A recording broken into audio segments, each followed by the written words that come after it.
freedom, man. That's what it's all about.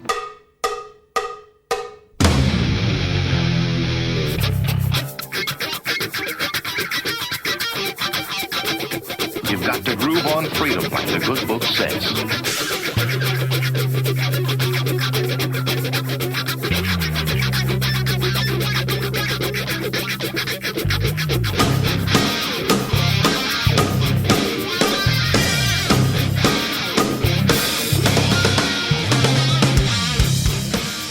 Welcome. You are listening to What on Earth is Happening. This show will discuss the topics of human consciousness, mind control, natural law, the occult, and all issues that affect the freedom of the people of Earth. What on Earth is Happening will endeavor to shine light upon the darkness of our world and to offer empowering solutions to the problems we face as humanity approaches its critical moment of choice. And now, here is your host, Mark Passio.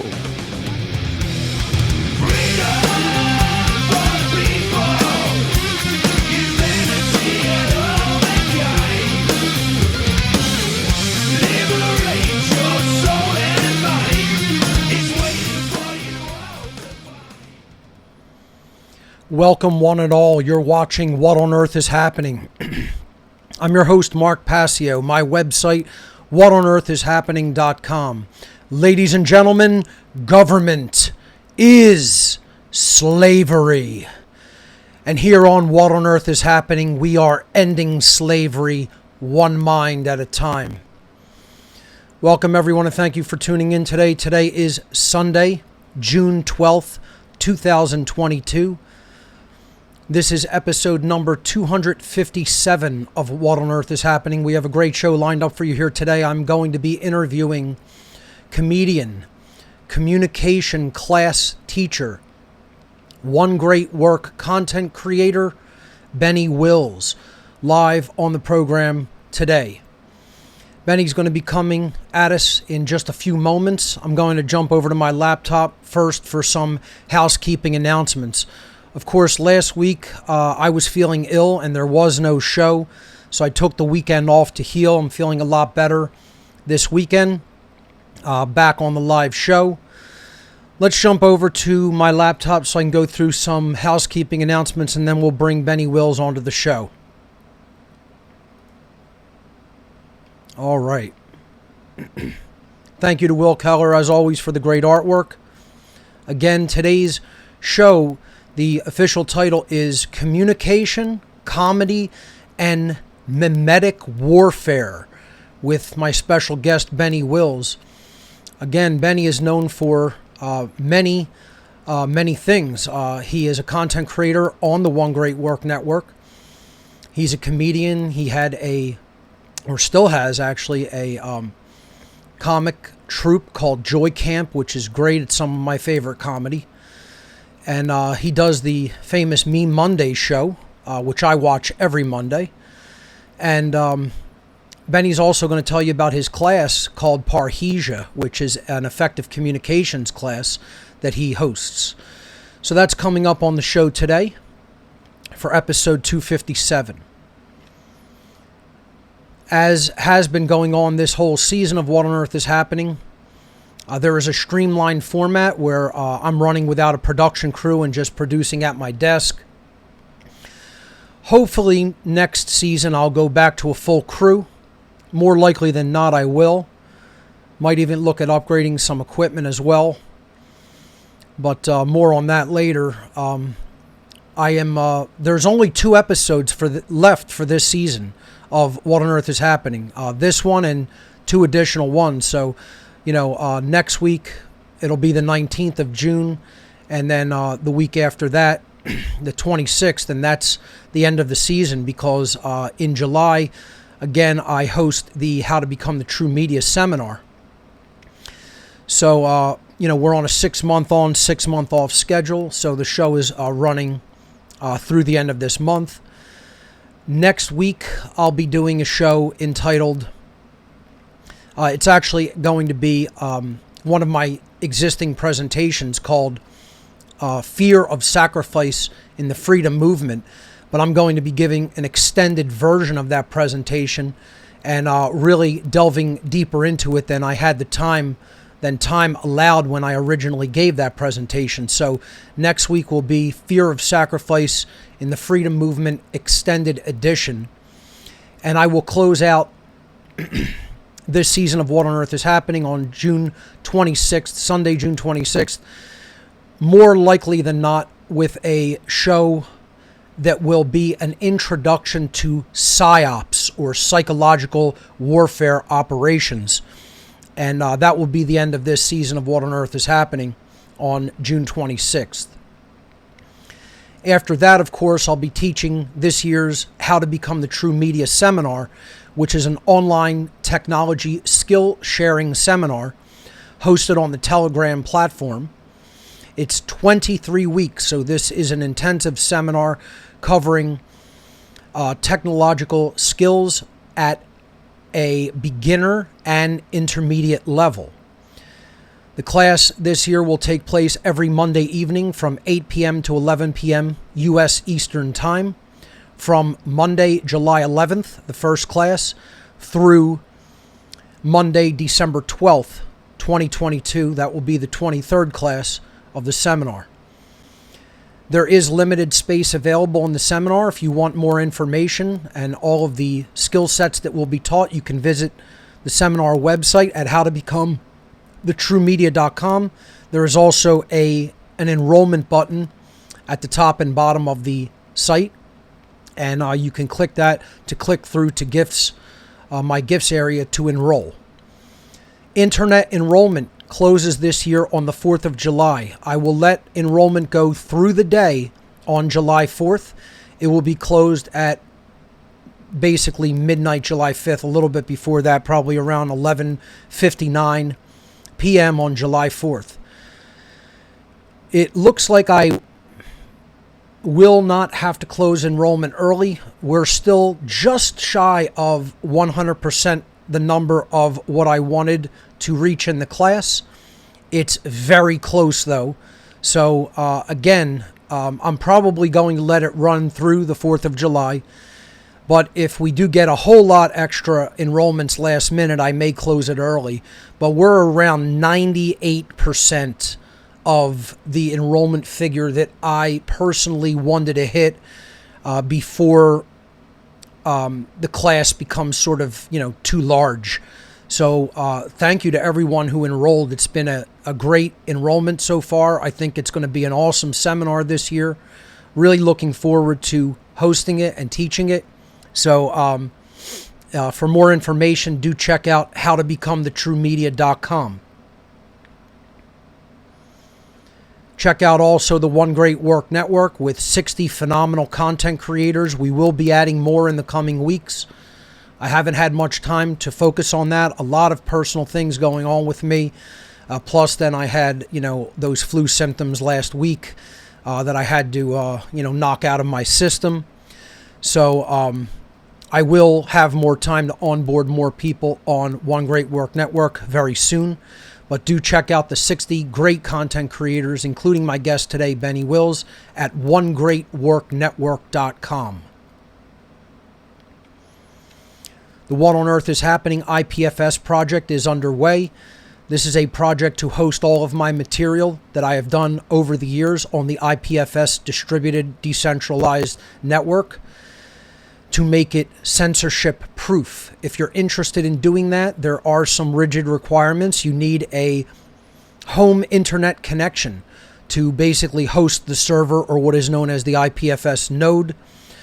You need an internet connection of 200 megabits or greater in the upstream direction. There's been a little bit of confusion about that. Some people think that I'm talking about what you need to be in the How to Become the True Media seminar. Please understand the How to Become the True Media seminar just requires a regular home internet connection and a laptop capable of running Telegram desktop. You don't need anything beyond that. The requirements that are rigid are for the IPFS desktop, the IPFS project for What on Earth is Happening. To run IPFS, you're basically running a server that's hosting my content.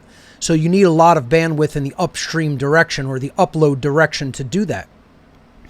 So if you do have that type of bandwidth and you want to help make What on Earth is Happening's content uncensorable, please visit whatonearthishappening.com/IPFS. You can fill out the form there and get the preliminary requirements and instructions for basically how we'll be working the IPFS project here at What on Earth is Happening. Do not buy any equipment until you personally speak to me and you've been accepted into the project. So again, for more information, whatonearthishappening.com/IPFS. I will be speaking at the virtual conference called Freedom Under Natural Law 2, Funnel 2, September 10th and 11th, 2022. This year's subtitle of the Funnel Conference is Convergence, Unity, Focus, and Action, with a host of fantastic speakers, many of whom are content creators on the One Great Work Network. I'm really looking forward to being part of this conference coming up September 10th and 11th of this year. For more information on this great event, please visit freedomundernaturallaw.com. Once again, the conference website, freedomundernaturallaw.com. The Shattering the Illusion Conference. This is the first one coming at us September 24th, just a few days after the Freedom Under Natural Law Conference. This is a one-day online event about natural law, true anarchy, consciousness, mind control, and the occult. Many, many great speakers added to this event as well. Again, looking forward to taking part in Shattering the Illusion, the inaugural conference, September 24th, 2022. For more information, visit the conference website at shatteringtheillusion.info. Once again, shatteringtheillusion.info. We will be taking calls in the third hour of today's show with my special guest, Benny Wills. If you have any questions or comments for what Benny and I are going to be talking about in the first 2 hours, please join us via Discord, whatonearthishappening.com/Discord, or if you're watching the show already on the What on Earth is Happening show page, you can simply click the Discord Connect widget, and that will take you into our call-in room on our Discord server. Please do use headphones or earbuds so you don't create echo or feedback. WhatOnEarthIsHappening.com Discord's taking your calls. We'll take your calls in the third hour of the show today. ARC 2.0. This offer is still available. It is a 2 terabyte hard drive consisting of over 26,000 audio files, over 9,500 books, and over 3,400 videos from my own archive of research and data collected over the years. If you are interested in taking me up on this unique offer, please visit whatonearthishappening.com/ARC. Fill in the form. Please do not circumvent trying to obtain the ARC any other way other than filling in the form. That is a requirement if you want to receive the ARC from me. There are stringent shipping instructions to keep the process streamlined for my time, for respect to my time, and so that your property doesn't become damaged in the entire process of sending me the drive and me filling it with the data and return shipping it to you. So, if you're interested in ARC 2.0, the amazing repository of knowledge, please visit whatonearthishappening.com/ARC. Read all about the ARC offer, and then you could fill out the form to get the shipping instructions PDF document. If you want a hard copy of any of the material that I've presented over the years here at What on Earth is Happening, specifically my presentations, you can get all of my material on the Mark Passio One Great Work Collection solid state drive. It's been a very good seller. I'm happy to say that many people have taken me up on the offer of that drive. There's t-shirts up there. Now, there's only a few t-shirts left in our inventory. There are some women's shirts left, but very few men's.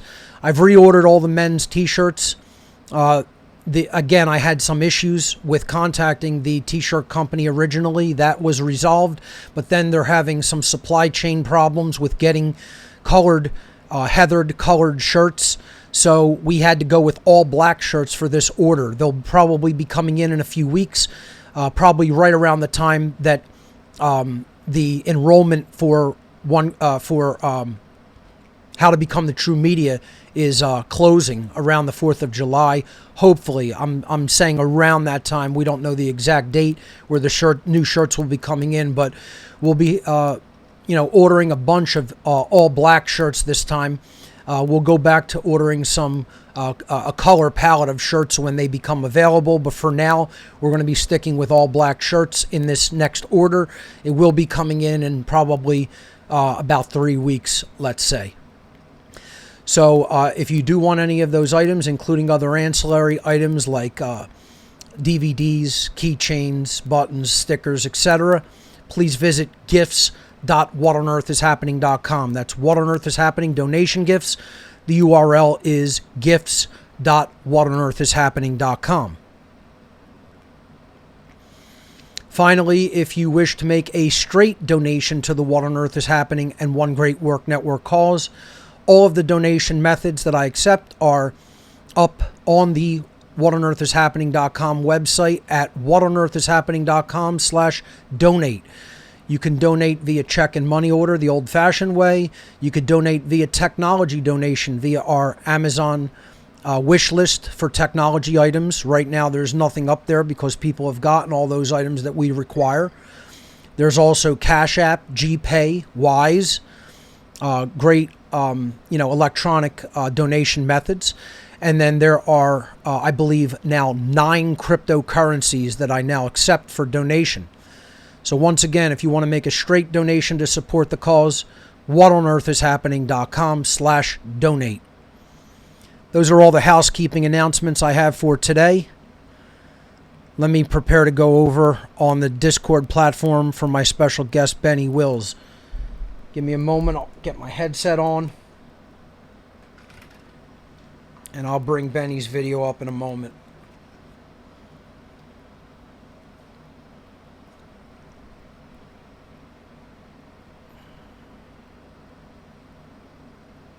All right, folks, give me 1 minute.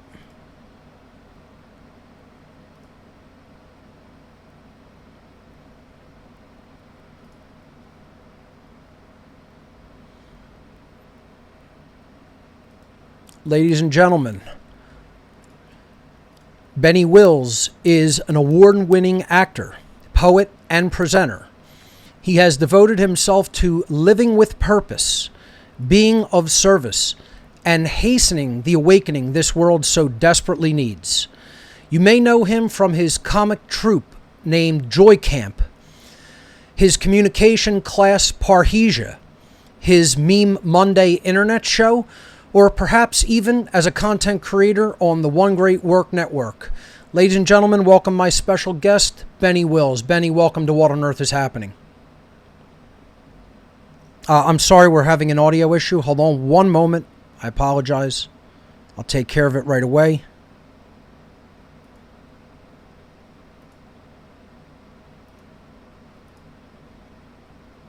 There we go. Yes, you are. Okay. Hey, Mark, it's a pleasure and an honor to be on your show. Thanks for having me back. Absolutely. Thank you so much for agreeing to come on to the show to talk about communication, comedy, and memetic warfare. So let's start with the communication because it's so important, especially in the times that we're living in. And you saw the need to create what is an effective communications class known as Parhesia. And this has become wildly popular, people raving about the class. Why don't you tell people a little bit about your communications class, Parhesia? Sure. Now, Parhesia is a word that's been somewhat lost from our lexicon, and it literally means free speech. To speak freely or boldly, or also to speak truth to power, which is what we desperately need right now. And in 2020, when everything went absolutely crazy, I saw the division getting worse than ever in my life anyway, and the polarization getting worse. And since we all know that divide and conquer is one of the goals, I was determined to try to, conquer that.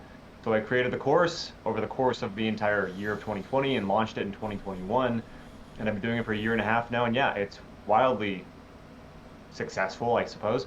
And it's really helping people give people a framework on how to communicate in any situation, and to have the impossible conversation with your friends and family, with your coworkers, with your boss, with any sort of authority, how to handle yourself in these moments and represent yourself well and truth well, and perhaps stay out of trouble and, avoid getting ostracized or labeled a nut. So yeah, I mean, I say, outside of my children, Parhesia is my greatest creation yet. And I've created some cool things. So I'm very, very happy with the way it's turned out. How can people, first of all, sign up for the Parhesia course? Because I'm sure some of the listenership to this show would be interested in taking this seminar. So tell people a little bit about how they can themselves participate.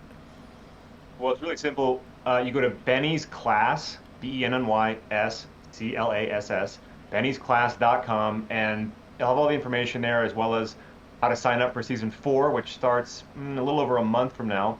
And if they use coupon code GREATWORK, they'll get a discount.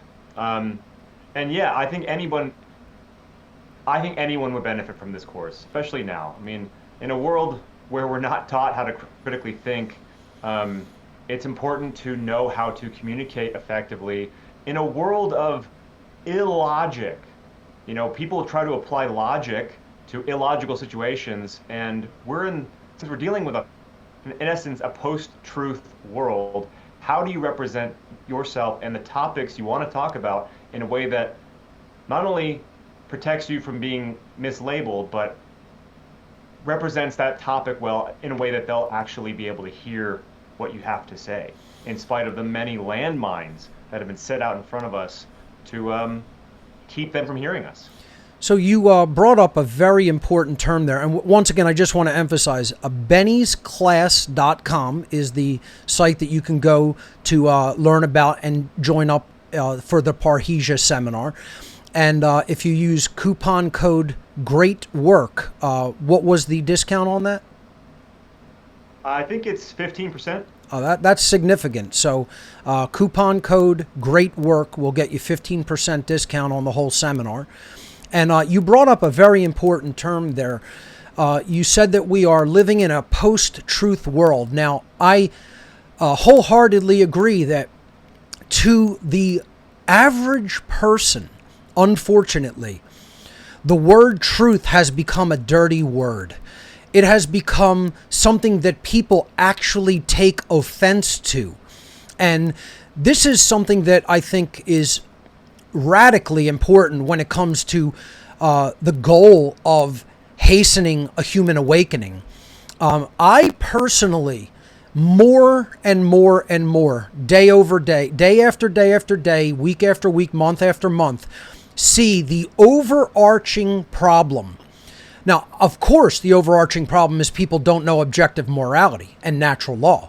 However, I see the underlying reason that they don't even look into these things, that they cannot recognize the reality for what it is, that they cannot recognize objective morality, is that solipsism has been propagated as a worldwide religion. And the majority of people anymore in our world do not even accept that there is such a thing as the truth. You hear people continuously talking in the most ridiculous terms that my truth is different than this person's truth. And what they're conflating, what they are confusing is likes and preferences. So it is my like and preference that I like chocolate ice cream, right? Or at least vegan chocolate ice cream, right? Someone else may not like that. And that's their like or their preference. There is no truth about whether chocolate ice cream is good or bad. That is an opinion and a preference. And people seem to be confusing this with matters that do have a factual definitiveness to them. This is a set of eyeglasses. They have a form, they have a function, they exist in the world, they are in my hand, these were manufactured, and they are eyeglasses. And that is true for everyone. That is a shared reality. It is the reality. It is not my reality. It is not your reality. If you say that these are not eyeglasses, that does not make it so, just because you don't want them to be eyeglasses. And I think that this is an important thing to go back to, because this was What on Earth is Happening show number 1. It was the very first What on Earth is Happening was talking about the denial of objective reality known as solipsism, the religion and the mental disorder called solipsism. I'd like you personally to speak to how you see solipsism in the world today. Do you see it as a cancer, such as I do? Do you see it as something that is absolutely on the rise, and people don't even know the word? They don't even know what it means. I'd like you to talk about your take on that, because, again, if we're going to change our world from a, quote, post-truth world to a world that does embrace the truth, people have to eradicate the religion, the ideology, the mental disease, the psychological disease, indeed the spiritual disease called solipsism. What are your thoughts on that? Well, if I'm being honest, I did just look it up to make sure I know exactly. I don't want to answer the question if I don't absolutely know what solipsism can be defined as. So solipsism is the belief that there is no such thing as objective truth or reality, and that only that which exists in one's mind is sure to exist. So a solipsist might say, I can't even know that you exist, Benny. There is no way for me to definitively understand or know that. And even if there was any way of proving any matters of knowledge, you could never truly communicate it to another human being. I discussed and broke down this mental disease on the very first What on Earth is Happening show, and named it by name, because if you accept that there is no truth, the journey of spirit ends immediately right there. Because the journey of spirit is an investigation into what is reality and what is truth. That is, those are ontological matters. So ontology is the study of reality, and then epistemology is how do we go about, what are the methodologies by which we go about accruing knowledge and ensuring that it is in fact correct, that we do have knowledge that we believe that we know correct. That's epistemological investigation. So, solipsism would just throw all that out the window and say there is no objective reality. Truth can never be known. Even if one could possibly have any knowledge, they could not communicate it to another human being. I see this as a total mental disorder. I see this as a absolutely sick, disease, twisted religion. And this is the religion that the Satanists, that the social engineers are propagating out to the people of the world. And many percentage of people, I would say the majority of people, have bought into solipsism. If you just look at it, do an investigation of where people are at mentally through social experimentation, and you ask people, is there objective truth? Is there objective reality? Can we come to know the truth? They're literally, not only don't they believe that truth exists, they're offended by saying that truth could possibly exist. That is how much they want just emotion, whims, likes and preferences to rule the day instead of facts and reality. Your take on that, Benny? Exactly. Saying it in a slightly more intellectual way than I describe, I think, because this is exactly what I talk about in the course. This is why I created the course. And by post-truth, this is their own words. Bilderberg meetings 10 years ago they were coming together to put us, how do we get humanity to a post-truth world? Right. And this is where we're at. So your facts don't matter in an argument. What articles you cite, what polls, anything you try to use at your disposal won't matter to the person who is believing the mainstream because truth does not matter. So how do you handle yourself in those moments, knowing that you're dealing with somebody who's basically hypnotized? I mean, they are absolutely emotionally driven. If it feels true, it is true. And we have to be able to navigate around that anyway, which is incredibly difficult, which is why I created a course about it, because it's not easy to have a conversation about truth when you're dealing with someone who believes nonsense. So yeah, I mean, this is everything you're saying. I guess in a way, solipsism is in essence is why I created this course. Without specifically knowing the specific term of what the ideology is called, you may have heard of it as one of the main factors of postmodernism. This is what the social engineers have propagated out to the masses over the last almost 100 years, practically about that long. They call this postmodernism. And I analyzed what postmodernism is in my talk called Fake-Ass Anarchists, because a lot of so-called anarchists buy into a lot of postmodern ideology and religion. And my purpose of Fake-Ass Anarchists was exposing the religions and ideologies that are holding back people who call themselves anarchists from arriving at an understanding of true anarchy. So, social engineers have done this absolutely deliberately. Without, obviously, I don't want you to give away the secrets of your Parhesia class because you host that and you want people to join up to it, obviously. What would you say are some basic techniques that you go through in the course to help people get out of an ideology like that and help them to basically see you're dealing with people, well, not help them get out of an ideology like that, but help them to move others away from a poisoned ideology like solipsism. You must obviously have some basic techniques that you teach people to reach others so that they can see the fallacies in what a lot of the things they are espousing, and then hopefully inspire them to start looking into matters of truth for themselves. Generally, discuss some of the techniques that you use in the Parhesia course. So there's a lot of things that I think are very important. And I think, just to answer your question, responding if you deal with intense emotion with intense emotion, you're probably not going to get very far. So it's easy to get stuck when you're trying to explain something or represent a point of view with a person, to get hung up in your own emotions. So the less you can be attached emotionally, the more reasonable you're going to be, the more calm you're going to be, the more neutral you're going to be. And you let them run wild. They can have all the emotions they want, but if you can maintain like a 0-point center, you're going to have the control, and you have truth on your side.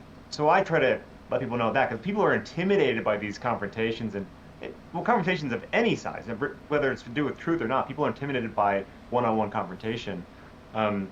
You have truth on your side in these cases. You have the upper hand always in a confrontation about, let's say, truth.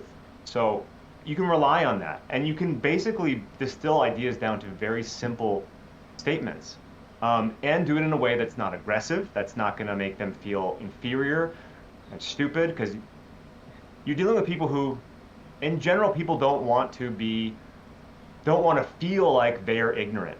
They want to feel like they're in the know, and then if you expose their lack of knowledge, they're going to be insecure, and they're going to start scrambling. They don't want you to be their teacher, so you have to find your ways around their ego and around their emotion, and drop little nuggets that they will then bite onto, but not be too aggressive with it. Because a person's impulse is to like fire hose and just get it all out there, and I try to tell people to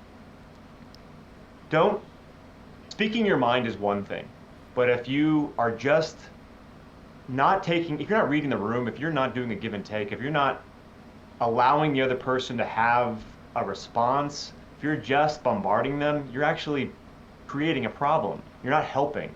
So there's a lot, but I think first things first, try to keep your emotions in check, and try to keep your intentions in check. Like, know what you want.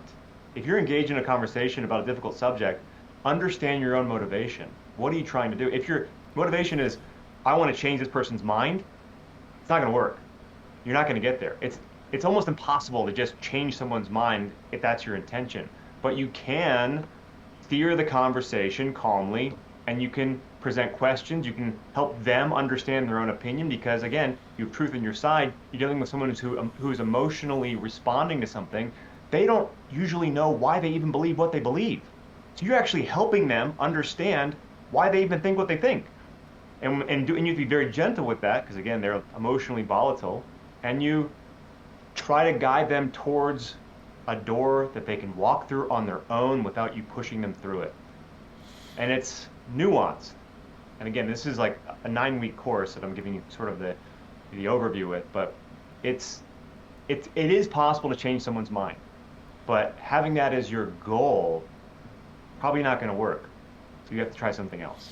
Now, one of the things that you said in that exchange there was that many people are intimidated to speak to other people in general. This is, of course, true. Fear of public speaking is, greater than the fear of death, believe it or not. People would literally rather die in many cases than speak publicly to others.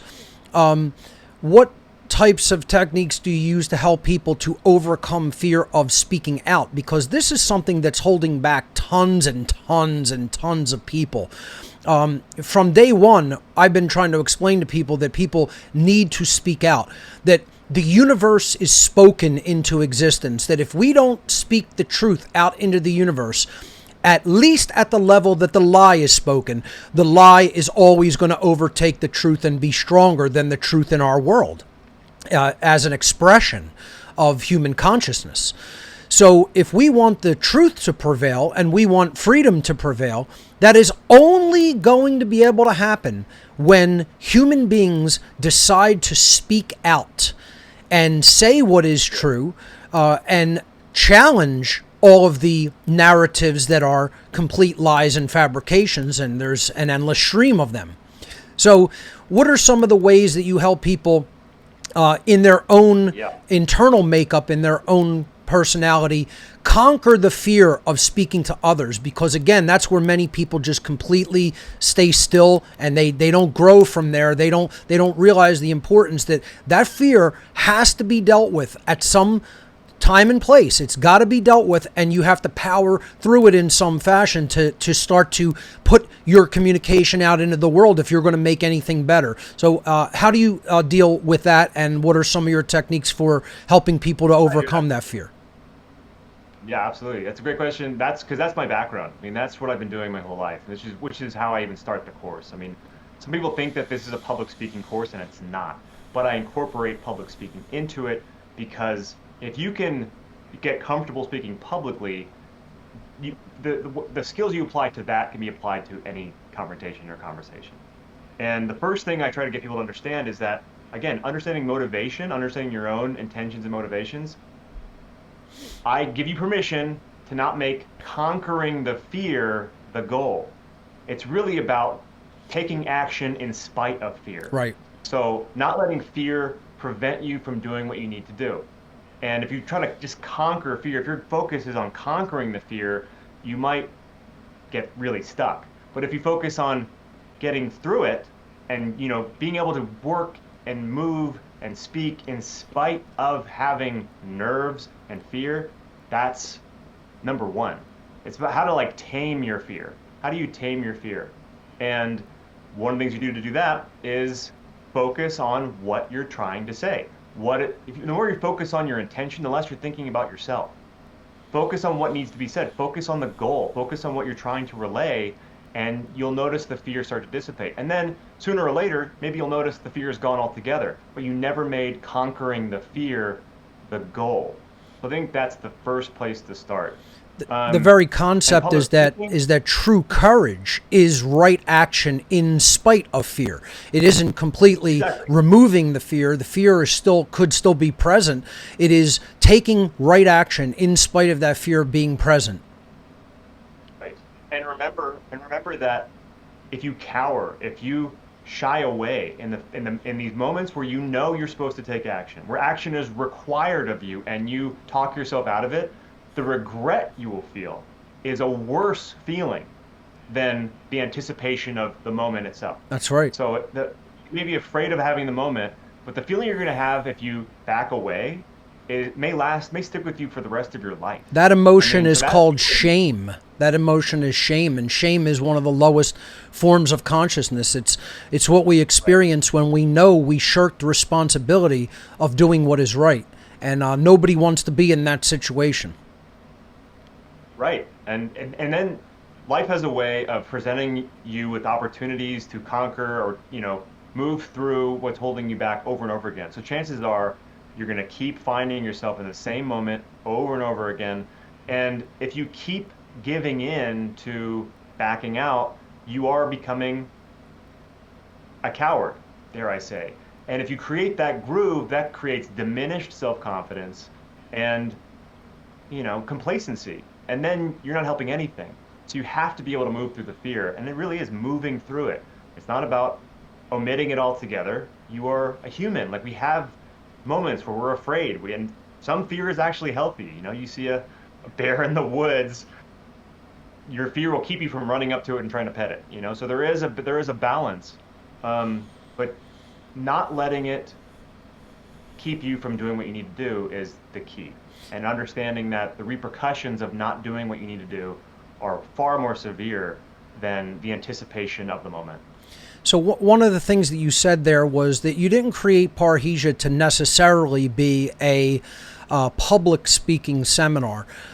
You created it for people to engage in basically personal communication with anyone that they choose, that they want to say something effectively to, and have that person understand what is being said, be able to hear them, and have a conversation without, a lot of hesitancy, to be able to do it with a skill.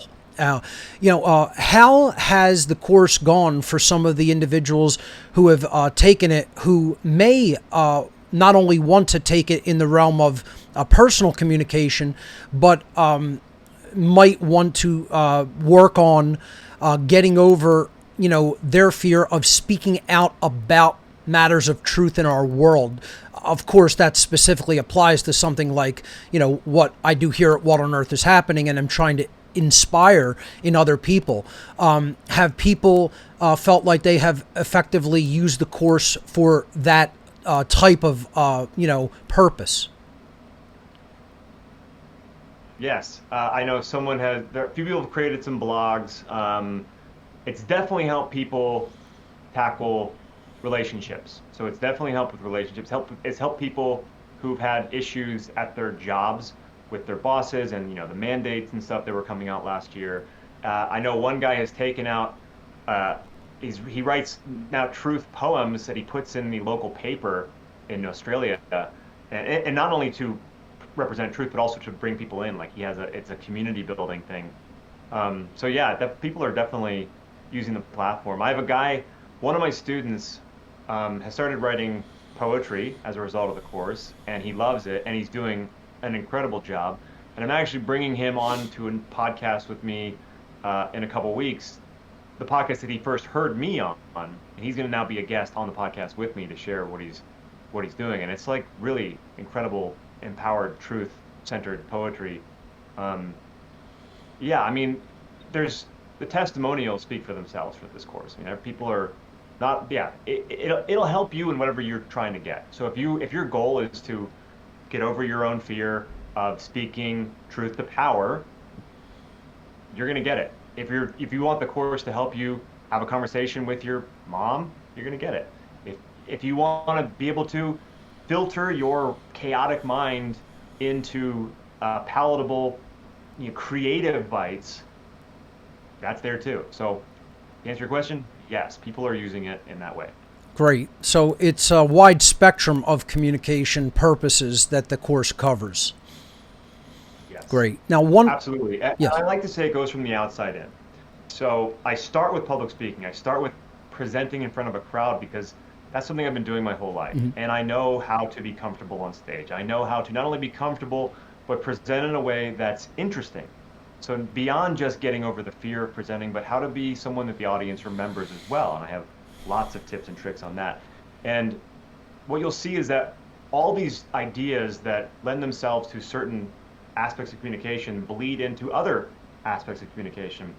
So I start with the group, the crowd, the audience, the stage, and people in front of you, and then distilling it down. So how do you go from being able to speak in front of a crowd to a group of people, or one person, your family member, a stranger, and now how do you find your voice creatively? How do you communicate through something that you create artistically? Because I know firsthand the power of creativity to change minds, to open people's minds. I've seen it happen. You know, a creative piece can be much more effective than a conversation. And I also think that we all are capable of producing masterpieces. So yeah, I go from the outside, and I go from the outside, the group, to the individual, to the stranger, to finding your voice creatively. Many different ways to communicate ideas. It can be done allegorically. It can be done through art, through music. So the whole spectrum is covered as part of the Parhesia course. One more question about Parhesia, if you would, before we move on to talking about your comedy. I think that it's probably like a really good combination fit of you teaching people effective communication methodologies and techniques, and then I'm teaching people how to take that information and then put it online, how to do creative things with it in technology through technological means. I think these the two courses, Parhesia and How to Become the True Media, sort of really go together very effectively. Your take on that?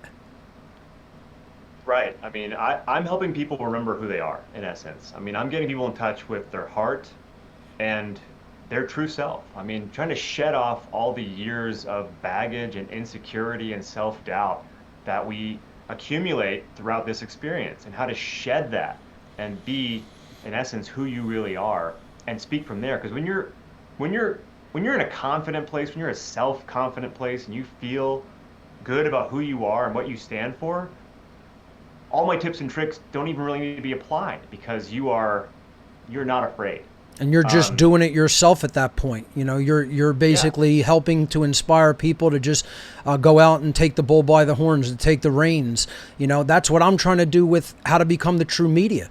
You know, so that people don't need to just watch me or just listen to what I'm saying. Go out there and do something on your own. You'll have the confidence. You'll have the ability to do it.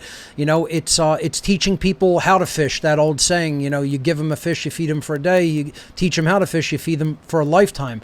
We're providing skill sets that are life skills, and they really do very well complement each other. You know, not to tell people don't take the How to Become the True Media course, but Parhesia will give you some of the confidence to effectively communicate. And then when you're ready with that, then if you take the technology stuff, you're really going to be empowered. You're going to not only know the communications techniques, you're going to know how to put it out there for other people in a huge, wide way on the internet, so that you could grow an audience, you know, and how the technical aspects to actually learn how that is done in computer programs. So, you know, I just thought, you know, I wanted to mention how complementary our two respective courses are, and how they almost fit together like puzzle pieces. Yeah, I'm not surprised. And I mean, when guys like you and I are focusing on solutions and how to help people, I mean, and I think that's, you know, I try to always see the positive, and I do call myself an apocalyptimist. And for a lot of people, while everything has sort of accelerated in the last couple of years, and the COVID nonsense has really accelerated things, it's finally motivating people to do the things they know they should be doing. And I'm seeing that all the time, including myself. I mean, I've been creating Joy Camp videos and poetry and speaking and doing all this stuff, but it was COVID, it was coronavirus that really inspired me to create something that would actually help people, something of value that they could utilize to empower them to also help people. Let me flesh that out a little bit. Where do you see the state of human awakening? Before we talk more about comedy and memes, etc. You know, what is your take about what did the whole COVID-19 nonsense, which I agree it's complete nonsense. You know, how do you see that affecting overall human consciousness, the state of awakening, etc.? Speak to that a little bit. Well, I see it twofold. I see in one hand it's almost like cementing some people's retardation, and I'm using retardation in the accurate Sure. definition. Absolutely. Old thinking. It's like solidifying that. But just like any other big event, the bigger the event, the more people snap out of their trance. And I know just from my experience with being on YouTube and having sort of a truth community for 10 years now, and traveling to various conferences and events for the past 7 or 8 years, we're everywhere. There is no stereotype for the conspiracy theorist. It can be anyone, literally anywhere in the world. And that's always been something that I look to for sort of an optimistic outlook. And when we have zero representation in the media now. I mean, literally zero mainstream representation. And there's a mob mentality, and we're being bullied into submission, and we're being bullied into thinking that we are the minority. But I'm not so sure about that, which is another reason why I created this course, because it's easy to feel isolated and all alone in your opinions and in your point of view. But I'm here to tell you that people are everywhere, and they're questioning things everywhere. You just have to find them. They're all around you. You can find, I mean this, there's probably 10 people within 10 miles of you, no matter where you are, at least one person within 10 miles who is seeing things similarly to you. So on one hand, you have the doubling down of the nonsense. You have the retards, NPCs, whatever you want to call them. I don't like, I don't want to be, I'm trying to be negative, but it does, you know what I mean when I say it. Sure. Who are just committed. They're like low-hanging fruit. They are like 100% committed, and it is what it is. And then there's others who are firmly committed to truth, firmly committed to like awakening, and then there's people in the middle who are kind of like go along to get along. They're seeing the prices of gas go up and thinking about how they're going to support their family, and like they're the people who are, I feel, leaning towards where we're at, but not feeling the confidence in themselves or in their ideas, or even having the history of understanding these ideas to rely on to really commit to wanting to know the truth. Many of them have a "what can I do about it" mindset. This is the thing that I see the most frequently. And courses like Parhesia and How to Become the True Media will certainly show you what you can do about it. There's no need to think, what can I do?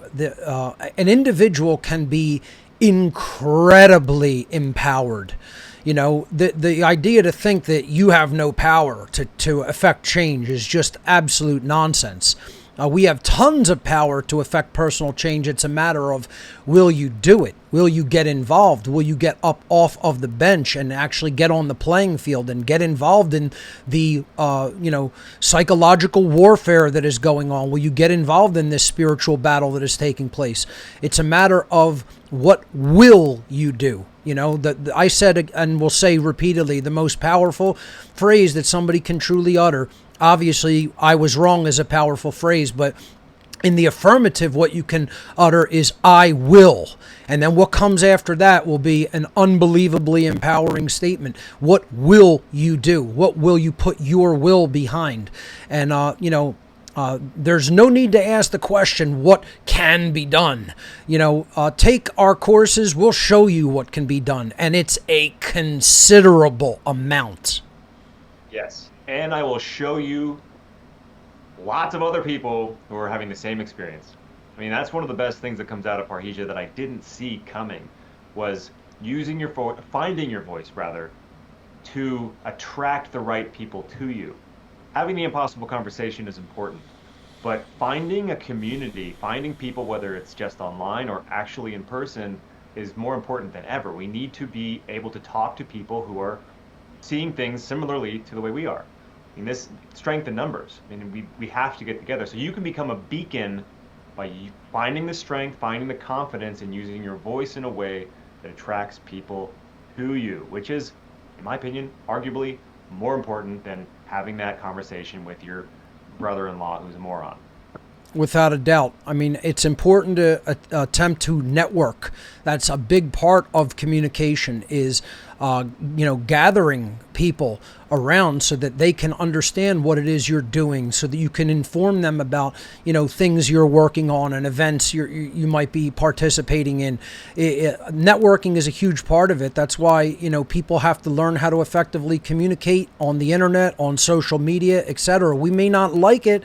We may not want to necessarily, quote unquote, become public figures, but that's one of the only ways we're going to network and get the word out. Right now is not the time to worry about our strictest individual privacy. It's about getting the word out there. It's about shedding that discomfort to speak out publicly to other people, and then doing the networking to help again gather your tribe, so to speak, and inform them about what it is that you're going to be doing, and then helping them to get involved in doing the same.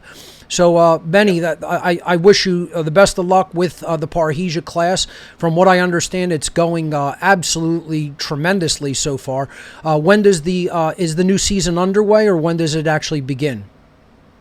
Season will launch in just over a month. I don't have the exact date yet, but it is most likely, let's say, third or fourth week of July. Great. Towards the end of July. I don't announce the dates until I talk to the people who are signing up. Got it. I want to make sure our schedules align. Got it. So late July, just over a month. And yeah, this will be season 4. Once you're in Parhesia, you have access to all the other people who've taken Parhesia. It is a nice little community forming online. There's a Discord server for it. And yeah, just being around like-minded people will help you be able to communicate better, because you're going to be around people who are also seeking the same things you are. And it's some people actually call Parhesia therapy for the conspiracy theorist, which really just means you get to talk it out and air out what's been bothering you, what's been holding you back, what their frustrations are with whoever you're having a hard time talking to. And then by just letting go of baggage, having a pressure release valve, again, builds up confidence and makes you more light, more dexterous, and able to maneuver in multiple directions. That's what it's ultimately all about, navigating in the very unfortunately confusing and can be confusing for people, the world today, and the world that is really turning more and more tyrannical and controlling, etc. But we need navigation, viewpoints. We need ways of navigating that. Parhesia is one of them as far as communication is concerned. So season 4 of Parhesia, ladies and gentlemen, coming at you very quickly, probably in the third week of July. As Benny said, visit bennysclass.com to get more information on it and sign up. Parhesia is spelled Parrhesia. Once again, Parrhesia, Parhesia. There it is right there behind him. All right, so let's switch gears a little bit and start. So this, that was part 1 of the 3-part focus that we wanted to, make the show about today. So let's switch over to comedy, because it was communication, comedy, and memetic warfare. And I guess your comedy and memetic warfare go hand in hand. But let's start off with your troop comedy, Joy Camp, because that is some of my favorite comedy that's out there on the internet. Many people may not know about Joy Camp. I think it is just one of the wittiest and best comedy sketches that is out there on the internet. So let people know a little bit about Joy Camp and tell them where they can find it. Well, luckily, Joy Camp is still on YouTube if you're someone who goes to YouTube. Some people are adamantly opposed to YouTube, which I understand. But our channel remains on there, which is cool. And it's also on, actually, all the Joy Camp content is under my name on BitChute, Brighteon, and Odyssey. Cool. Because to make it easier. But yeah, it's out there. It's easy to find, and it's fantastic. I mean, now that I've had some time sort of between when we were making videos consistently and where I'm at now, I can look back a little more objectively on the videos and feel really good about the way they turned out and acknowledge that we were like on the pulse with what we were saying and portraying. And it's actually evergreen. Like some of these videos are more relevant than ever, and they're 10 years old. I mean, we were really we were hovering over the target with those videos. And it's conspiracy comedy. I mean, that's an easy way to put it. It's how to make, taboo, even terrifying subjects into palatable, funny sketch comedy videos. And we did it. And we did it for a few years. Our goal when we set out was to provide laughter to the truth community because we were noticing that there was a serious lack of humor in the truth movement. And we thought, hey, maybe we can try our hand at filling that void. And it went really well. We did it for several years. I mean, I suppose we never really like ended it. It's just that I had to leave Los Angeles because that was not a good, healthy place for me to be. So I left Los Angeles, which is where pretty much all my friends still are, who I made the videos with. So it's my fault Joy Camp is on hiatus. But yeah, the videos are great. And if you don't know Joy Camp, I do highly recommend it because it is high quality entertainment. We were all very, very good at making high production value, funny, intelligent, conscious, conspiracy comedy. I'll tell you, some of the video editing and effects that you guys did was really top notch. I mean, it would, rival some, things in, television production quality, higher end, comedy sketch shows. Who was the magician there? You said you all shared in that because you guys are probably all pretty good video editors from what I've seen in what you were able to produce. We all had our skills, and combined we made for one sort of like great creation.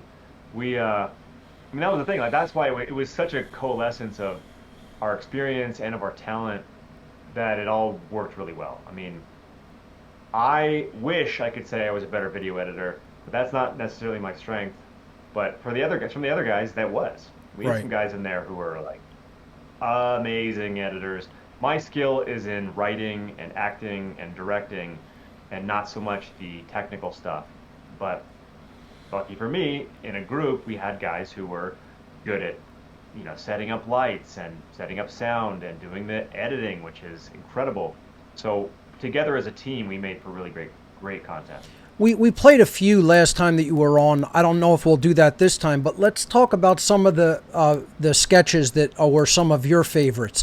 I'll tell you what some of my favorites were.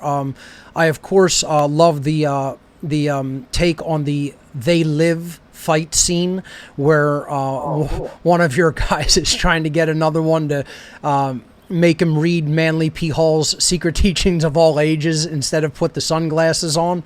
That's one of my favorites. I also loved Chemtrails, where you're playing the ukulele, or your friend's playing the ukulele, and they don't want to look at the chemtrails, and you're explaining to them what chemtrails are. That's a total classic.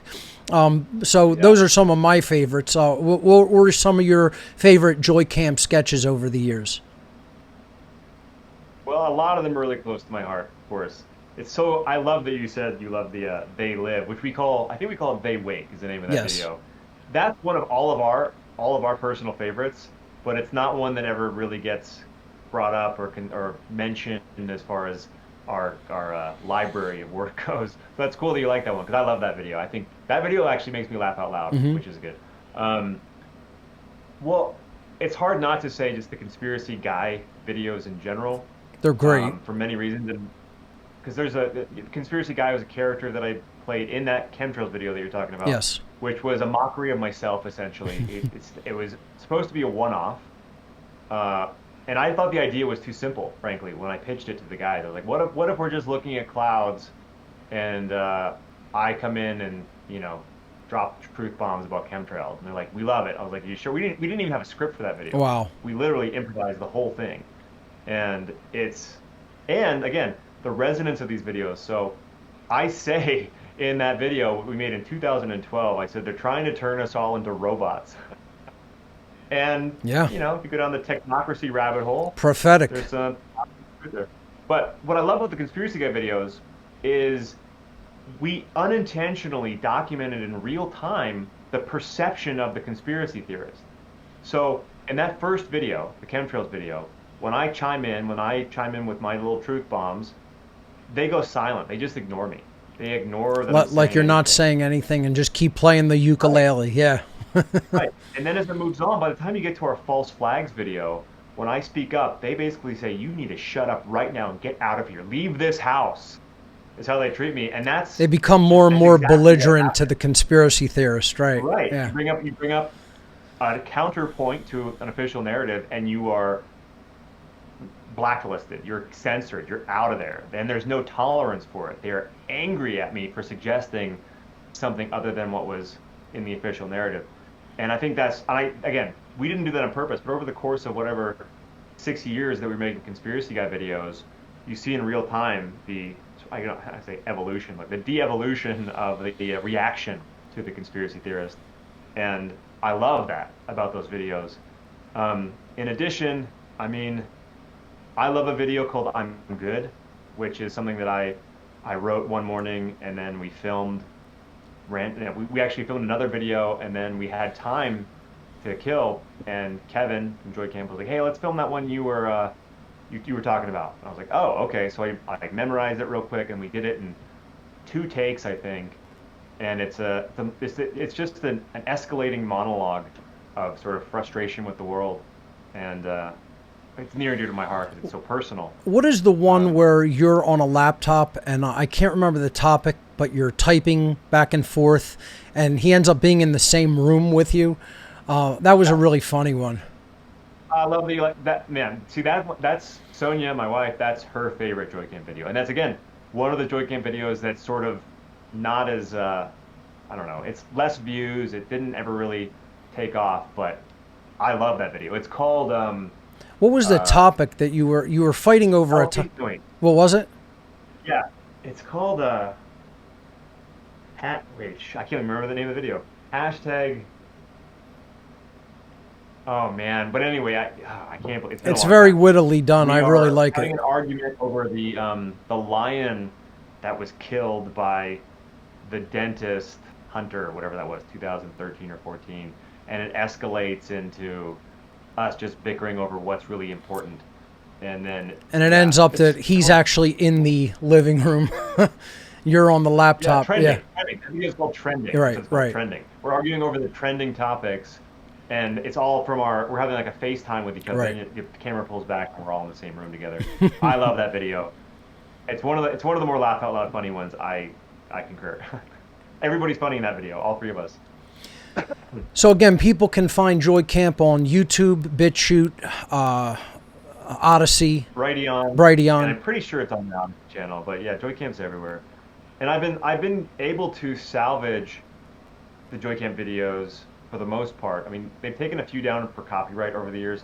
Unfortunately, our most popular videos don't exist on YouTube anymore. Wow. But in the past couple of years, since they started cracking down on censorship, they have tried to remove several videos, and I've been able to successfully get them all reinstated because I always mention parody law. There is such a thing as parody law, and we are doing parody, we're doing satire. So whenever they try to tell me like, oh, this video promotes hate groups or something, I say, oh, no, this is just a parody. This is comedy, this is me making fun of a situation. Every single time they say, oh, oops, sorry, made a mistake, video's back online. I'm sure it was a mistake. I don't know if that's going to maintain forever, but for now, it's been working really well. See, they're totally disingenuous because they know that it's an effective way of getting people to look at something. You're planting a seed. People may look it up later, see the truth in what you're talking about, and they just want to try to scrub it. This is why I feel it's so important to learn methods of censorship-proofing content. So I'm glad to see that you're on other platforms as well, including Odyssey, which will definitely help you to censorship-proof that content. That's one of the reasons I'm moving over or at least going to be trying to move over all my content to IPFS, get it up there, make sure that it's never going to be censored. At least it'll always be there, if nowhere else. But Odyssey is a platform I've obviously put all of my content on to try to mitigate that type of censorship that's going on the traditional big tech platforms. So I'm glad that you're doing that as well. Yes, I've been putting all of my content and JoyCam's content on alternate platforms for, gosh, years now. So yeah, I'm in. Definitely. So let's move the topic of conversation to one of my favorite areas of the work that you do, and I want to say that I definitely watch Meme Monday all the time. I think it's one of my favorite internet shows because we do need comedy like that, and secondly, the memes that you pick are some of the top ones that appear in my social media feeds, of course. And, you know, I think your selection is really on point. And you know, let people know about what is Meme Monday. If they haven't heard about it, folks, if you haven't heard about Meme Monday, first of all, you're way behind the times, and you need to get caught up to speed, and you need to check it out because it's definitely an awesome internet show every Monday evening. Willie will let them know about, Benny, let them know about Meme Monday. Sure. Meme Monday, kind of like everything I end up doing, I stumbled into it. It was going to be a one-off. You know, when I created my personal channel, I was trying to think of what I could do consistently because I can't make JoyCamp videos by myself, but I wanted to keep having a platform and, you know, doing things in the style that I've always done, which is trying to make it light, trying to keep it humorous.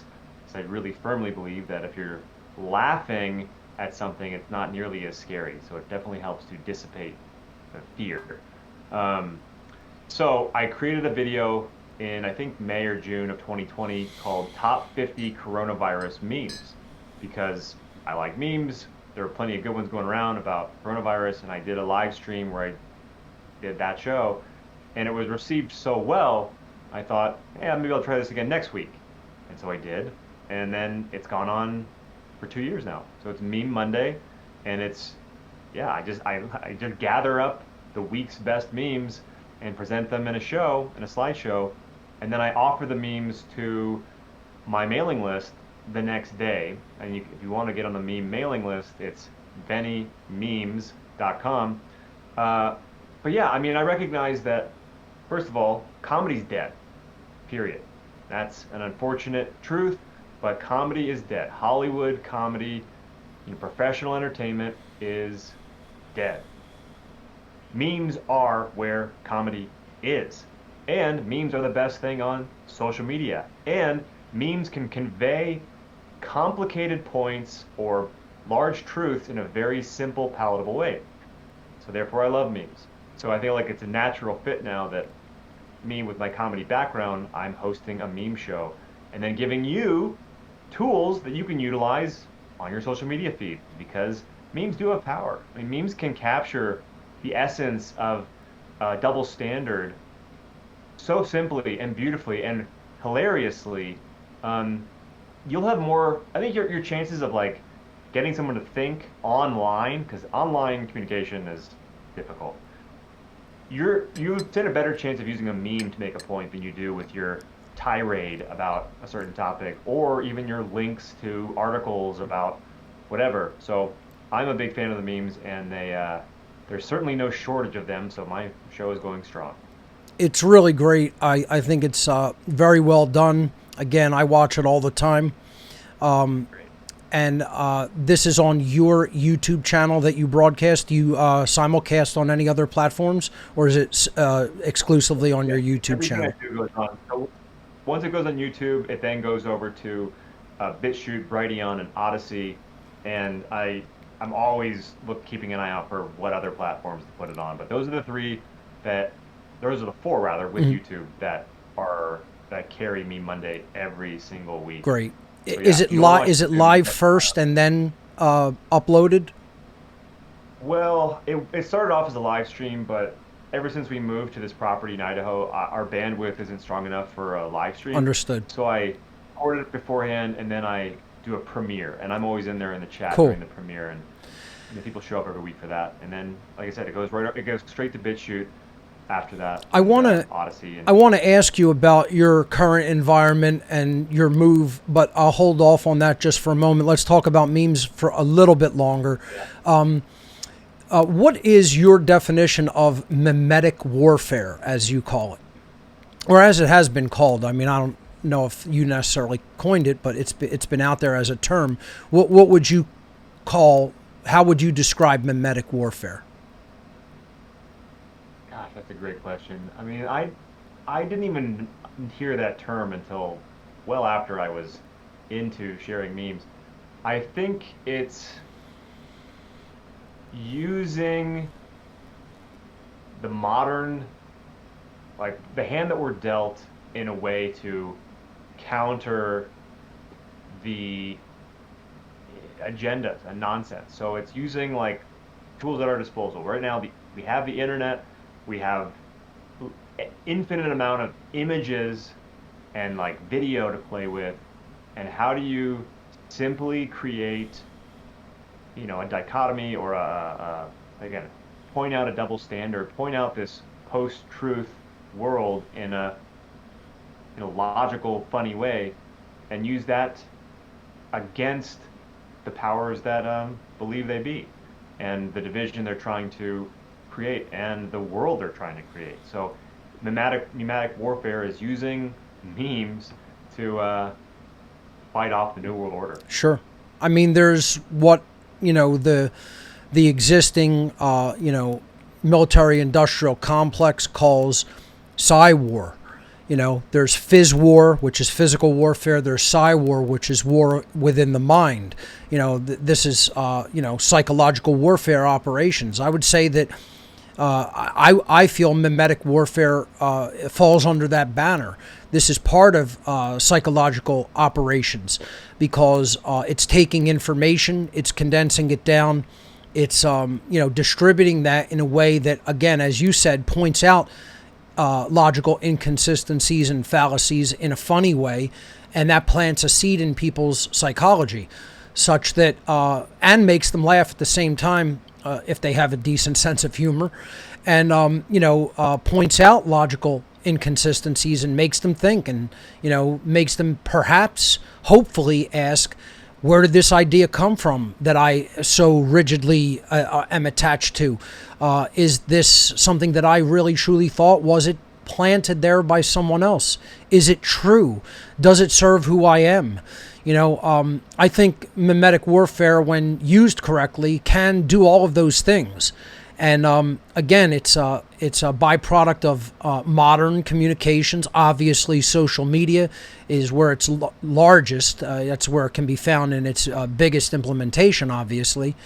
But it's something that you'll see me using in my shows from time to time. I'm no stranger to throwing a meme at people here and there if it makes a good point, and yes, they are short. They may not be super information dense, but again, they're making the main point. They're condensing it down, making the main point in an often funny, humorous, witty way that makes people stop and think, and hopefully, again, as you said, recognize the incoherence or the fallacy in their argument or in their current belief system, and then hopefully mentally challenge that. So I definitely say that it falls under the umbrella of psychological warfare operations for sure.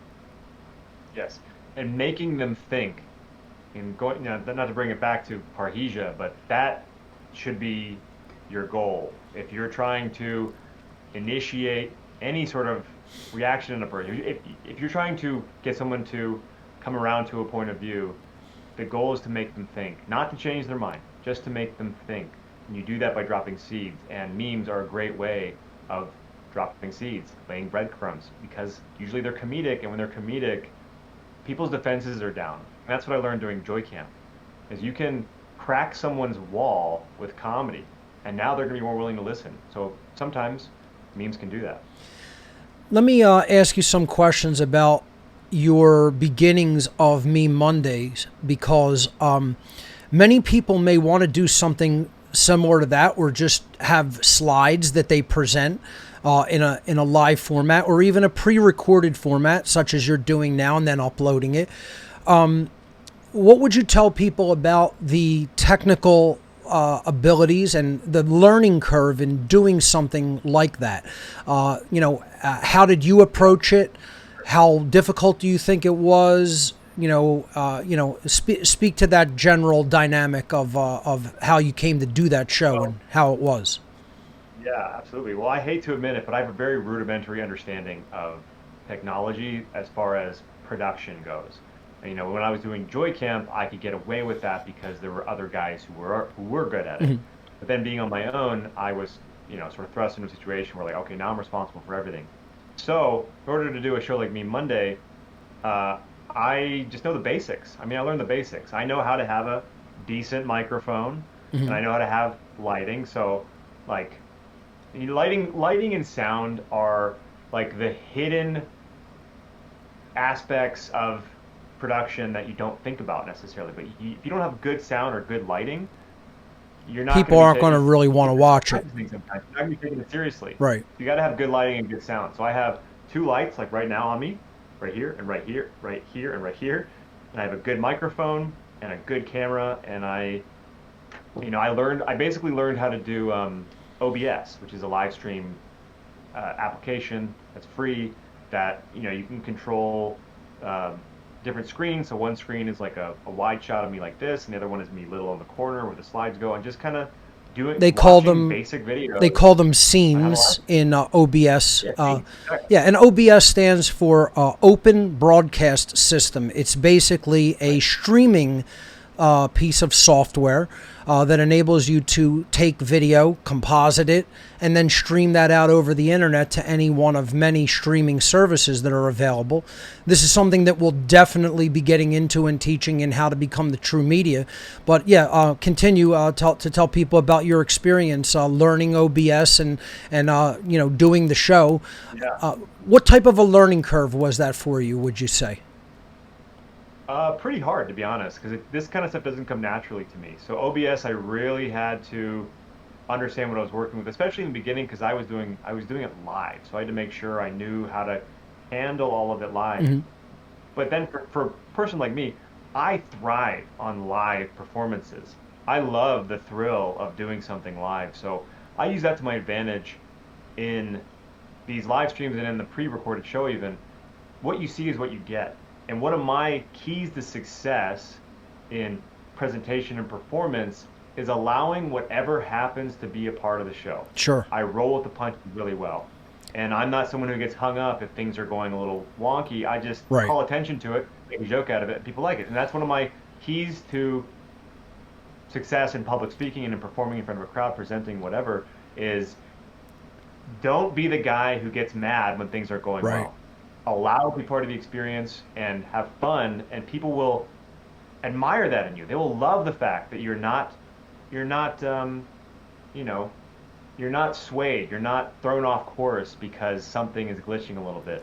So I really like I'm of the mindset of the approach. Whatever happens is right. Let it be that, live. Right. And in a live production environment like that, that also eliminates editing and post-production. So your show is simply recorded practically in live time. You don't have to do a lot of editing afterward, and you simply let the show be what it is. It's it's identical to what I do with What on Earth is Happening. The live stream is what the show is. If there's a mistake, there's a mistake. You work through it, and that's it. Yeah, and I know I know myself enough to know that I would obsess over the details if I were to try to edit it too much. Sure. I would obsess over it. I would get in my head about it, and then it would take me hours. But if I just record it and then let it be what it is, like for instance, I just did a show, but my last show I did when I was staying at a friend's house in South Carolina last week, and there was no locks on the door. There was a sliding glass door in front of me, which was letting the light in, and there was kids everywhere. So I knew that my privacy was tenuous. And sure enough, halfway through the show, their youngest daughter, this 5-year-old girl, opens up the sliding door to talk to me. And then she closed the door. She came back a minute later, opened it up again, and we talked. And as it was happening, I thought, oh, this is great. This is showing a real moment. And if you watch it back, it's actually a really like charming exchange between the two of us. But I would have edited that out if I was, trying to make it perfect. Right. But instead, it's a moment that is unscripted that everyone actually really responds well to, and they love it. And I was really glad that it made it into the show because it was a real moment. Absolutely. And I agree with that approach when it comes to doing shows that are going to be uploaded to the internet. People obsess on editing far too much. One of the things that I wanted to do with the creation of the new format of What on Earth is Happening as a video show was take post-production out of the equation, not do editing at all, and just let the show be what it is during the 3 hours that it's on the air. And I think that really shows people what people genuinely go through when they're doing a show like this, and shows that they're just real people. They make mistakes, that you don't need to edit out every flaw. And I think that inspires people to have a little bit of confidence that we're not perfect at this. Nobody's perfect at anything. Just put something good out. Don't let perfection become the enemy of doing something that is good. Exactly. Yeah, there are no rules, and that's what I tell people in the course as well. Like, there's no rules. There's no rules of presentation. There's no rules of conversation. It's just what rules you're giving yourself. So you're allowed to, if you have a moment where you forget completely what you're going to say, you can, instead of panicking and trying to talk anyway, you can take a moment and say, gosh, sorry, what was I trying to say? Usually just by asking yourself the question, what was I trying to say? Or what am I trying to say? Like, your brain answers the question and you're back on course. It triggers you to remember it. Doesn't mind. Like, this is like what I tell people about public speaking in general. Audiences are actually really forgiving. And think about it for yourself in an audience. When you're watching someone, are you expecting them to fail or wanting them to fail or seeing them stutter over a word and think, gotcha? I mean, you're actually really supportive. And when someone is vulnerable, someone goes up on stage and is like, wow, I'm in front of a crowd. I'm actually a little nervous right now. People will be like, oh, yes, I am too. We project that ourselves onto that. We relate to that. So, that's one of my keys to getting over a fear of stage fright is it's remembering that the audience is actually pretty much on your side. Now, a little different when it comes to YouTube comments, but that's a whole other story. In general, it's not something to sweat as much as most people sweat it, because as you said, you're going to get a lot of support from your viewing audience. Yeah, and you're never going to please everybody. Sure. I tell people this too. You're never going to be someone that every single person loves. Like, it's just impossible. There's always going to be people who do not like you. Just accept it. And I will show pictures of some of the comments I've gotten over the years that attack me or my family or anything about me personally. And I say, look, this is as bad as it gets. If you can handle this, you're good. Right. Like, you're good. You have nothing to stop you, because if you can handle some of the things people say on the internet, yeah, you're good. Okay, so Meme Monday, check it out at Benny Will's YouTube, Brighteon, Odyssey, BitChute. And BitChute. All right, awesome. I want to ask you a little bit about environment, because obviously, you've started a family, and that's going very well for you, and you've moved. If you would like to get into the whole situation that led to you moving, I'd like to know what the area of the country that you're in right now is generally like, as far as not only environment but human beings and consciousness, because I've never been up to that area. It's one of the places in the United States that I've never really visited, that general, Northwest territory. Yeah. Speak to that a little bit and let people know whatever you'd like them to know about the move and the current environment that you find yourself in. Yeah, of course. So I am originally from Los Angeles. So I'm a city boy. I came from a big city, and I'm now living rurally in North Idaho. And that's a huge shift. Huge. Tell me about it. It's huge.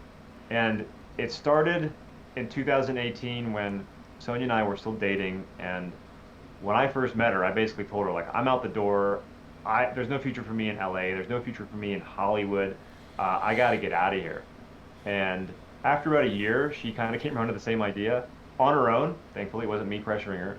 But we left because I felt like there was something coming. I didn't know what it was, but I knew that I didn't want to be there when it happened.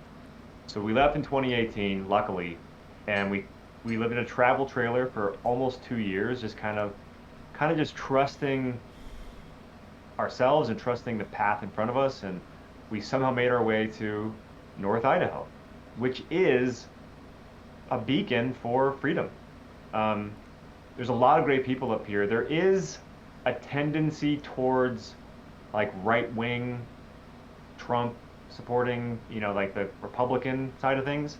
But more or less, there's at least a general sense of, hands-off government, which I appreciate. I mean, the sheriffs in all three of the counties in North Idaho, the Panhandle of Idaho, all immediately when COVID hit said, we're not going to enforce anything. We think this is criminal. We're not going to do it.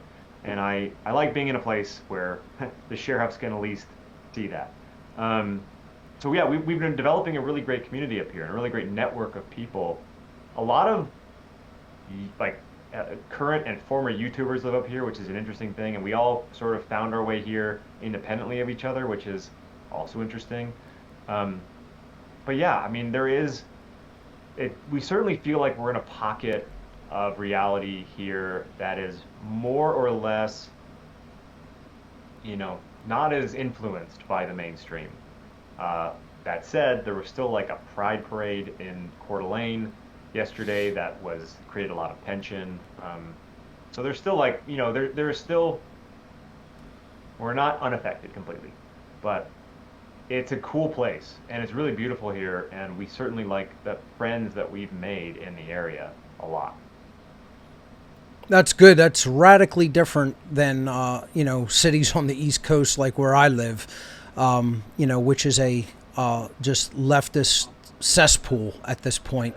Again, not to say that people of the right-wing persuasion of government support are radically better. But what obviously direction the pendulum is shifting as far as the actual elitists and globalists are concerned.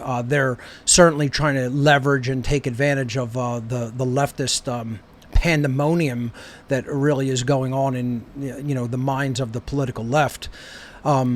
So it's good that you have not had to deal with the types of hardships of what Corona created in the minds of people and in what businesses did to totally and completely support that narrative, what local government did to support that narrative, what the average Joe did to support that narrative in a city like Philadelphia. I could only even imagine what it was like in LA and or New York City. I've heard horror stories from my friends. Right. So it's good that you largely because of your location did not have to generally deal with those types of things too much, and it's heartening to hear that at least some local people in your local law enforcement in that vicinity of the country chose to support the people and did not enact those tyrannical measures that other people had to deal with. Yep. So, it's a big dynamic right now. Location. Location is obviously an important factor. As much as preparation is, as much as knowledge and preparing, choosing a good location is actually critical. And, this is something that I'm currently really mulling about and thinking about, was not really deliberately preparing to do myself, but other factors sort of intervened. It's almost like, I don't want to get too out there saying that, the universe is telling me to move or anything like that, but it's almost like, elements within, events going on in my life are almost pushing me to say, you got to make preparations to find a better locale. And it's something that may have to happen that may be forced to happen even. Not something that I necessarily, want to embrace to do, because moving is very stressful. It's just something that I wanted to bring up because it's a big factor on a lot of people's minds because of what happened. Yeah, definitely. And yeah, location and community. I mean, that's what I said before. I mean, to be around people that are seeing things similarly to you means that they're also preparing in the same way as you are, and then your skills complement each other. And I'm not someone who promotes fear, but it is good to be prepared for whatever's to come, because this is only going to get weirder. It's weird, and it's going to get weirder, and we don't know what's going to happen. So better to be, the less reliant you are on the system, the better off you're going to be no matter what. So it's not just about massive non-compliance. It's about non-reliance as well. Right. And you can do that much more easily when you have other people with the same goals. And that's what we're doing up here. So we really like the environment and people. Yeah, I spoke with previous guests that I've had on this season about community and its importance. One of the things that also came up in some of those conversations that I'd like to run by you is when people in the so-called freedom movement really only make it about survival and contingency, which is what I feel. I call that dynamic, I call that way of doing things playing to lose, because playing to win to me is we're going to get people to understand objective morality. We're going to get people to see the existing narratives a completely different way over time. I don't expect it to happen immediately, but I also don't expect it to take 100 years. If we are doing the work that we're supposed to be doing. And that means communicating. That means speaking the truth to other people, speaking the truth to power, getting this information out there in a wide way. That is done through communication and technology, and publishing technology. And obviously, you got to understand how to communicate, period, with your words, with whatever outlines you're putting together, with whatever slides you're putting together, with whatever video narrative perhaps you're putting together. All of these things are of utmost importance in communication, and then, again, putting that word out there to a wide public audience. To me, that's playing to win. To me, it's difficult to give it an exact breakdown as far as percentages, but I always look at it in the old 80-20 context, right? If we put 80% of our efforts into truly playing it to win as far as the communication goes, putting the truth out there, putting our voice out there into the universe so it's more powerful than the voice of the lie, right? That's playing to win. You don't want to not do any preparation in the event that things go south anyway. That would be silly. That would be stupid, right? So, okay, do I have firearms and ammunition? Do I have storable food? Am I looking at potential other communities, etc.? Of course. That goes without saying, right? You want to put some of your efforts in that, but I want to get your take. Do you see the same largely overarching dynamic of a lot of people in this movement are playing to lose? Almost all of their eggs are in the basket of survival and contingency plans and running away, running to the hills, etc. And what that says to the universe, to me, what it says to the universe is, I'm not really playing this game to win. I'm playing it for failure. I'm expecting failure, and my whole contingency plans are hinged upon failure. Your take on that? Well, I have really low tolerance for people who speak as though all these agendas and plans are already a certainty, that right. The outcome is already in place, right. And it's inevitable. I have a serious issue with that, because that mentality will lead to apathy that will, Make you do nothing. allow for that to happen. Right, exactly. Yeah, exactly. So stop accepting, even though we're dealing with like master chess players, I guess, doesn't mean that their goals are gonna be reached. And I think I'm always trying to take power away from these people, because they're people, and they're pretty weak. They literally, it is like the wizard behind the curtain. They are weaklings, and they use all these other tools to make them seem like they're stronger and bigger. And then when your friends and family are parroting those ideas, it makes it feel pretty intimidating. But I don't want to give them more power than they deserve.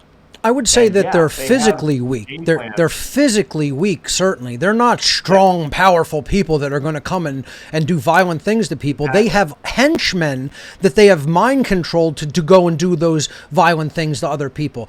I think where people are seeing their strength is that they understand the sway and the thrall that they hold other people's minds in, and they know that they can turn that apparatus of physical violence onto other people at the drop of their word. That is where a lot of people's hesitancy and fear comes from, and I would say rightly so. That doesn't mean that we need to build them up into, something that is supernatural, that isn't human, and that isn't able to be defeated if we decide to do the right thing, Well, that's what I mean. So like, it's just about changing the lens that you're looking at it through. So if you just let it be, okay, I want to be less reliant on the system. You can do that with an energetic state, a frame of mind that is not out of fear and panic, but out of like just practicality and limiting your dependency on resources. And you don't have to do that again, thinking that it's all because it's going to be some Walking Dead type future. It's just about hedging your bets and playing your cards right and being able to withstand whatever outcome is to come. And you can do that again, not in a negative place, but just in a like, this is how I'm living my life now. I've lived too long dependently. Now I'm going to be independent. And it doesn't have to be a doom and gloom necessarily mindset. Yeah, I agree. That's self-defeating, and knowledge dissipates that kind of fear.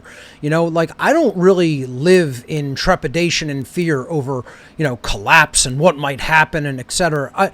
I have enough knowledge that I feel like I will be okay. I will endure. Okay. The thing that gives me hesitancy and trepidation is the ignorance of others.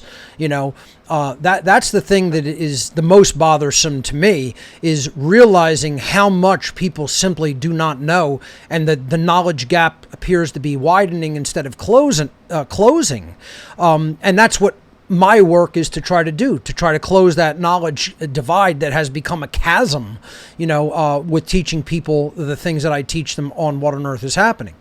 So, I just wanted to get your take on, a lot of people, and I'm not just, saying, oh, it's all survivalists or it's all preppers, doomsday preppers, etc. I'm just saying, in general, in the truth movement, there's too much expecting failure, expecting collapse, seeing that as a foregone conclusion, and only putting your energy into what are you going to do once that happens? Because it's not guaranteed that that's going to happen. We can still overcome this problem in consciousness and in morality. But if enough people don't put their effort into that dynamic, then yes, you're assuring that the opposite is going to happen, and inevitable collapse is going to happen. This is why I want to try to get people out of that playing to lose mentality. Yes, agreed. Yeah, no, I totally agree. Definitely. So, and I think about, I have two boys, and I can't, being a parent is intimidating enough. Right. Having to I'm learning that I'm responsible for everything for them. These are two brand new people, and I have to proceed as if they're going to have long, productive lives. And that helps me be less afraid of what's to come, to think about them and thinking about making sure that they're encouraged and nurtured in the ways that they need to, and learn the skills they need. And, and also just in a spiritual way, just acknowledging to myself, for myself, that they're here right now for a reason. It's not a mistake. Sure. They're not here in the wrong time. They're here in exactly the right time, and that's if this good. war is still You know, the going next on, generation. maybe they'll take up an important part of it based on what you teach them and Exactly. the examples They're that here you right set, now of for a course. You know, Yeah. well, you have to have that mindset because, you know, that's what's going to keep you moving forward and can keep you doing the right thing.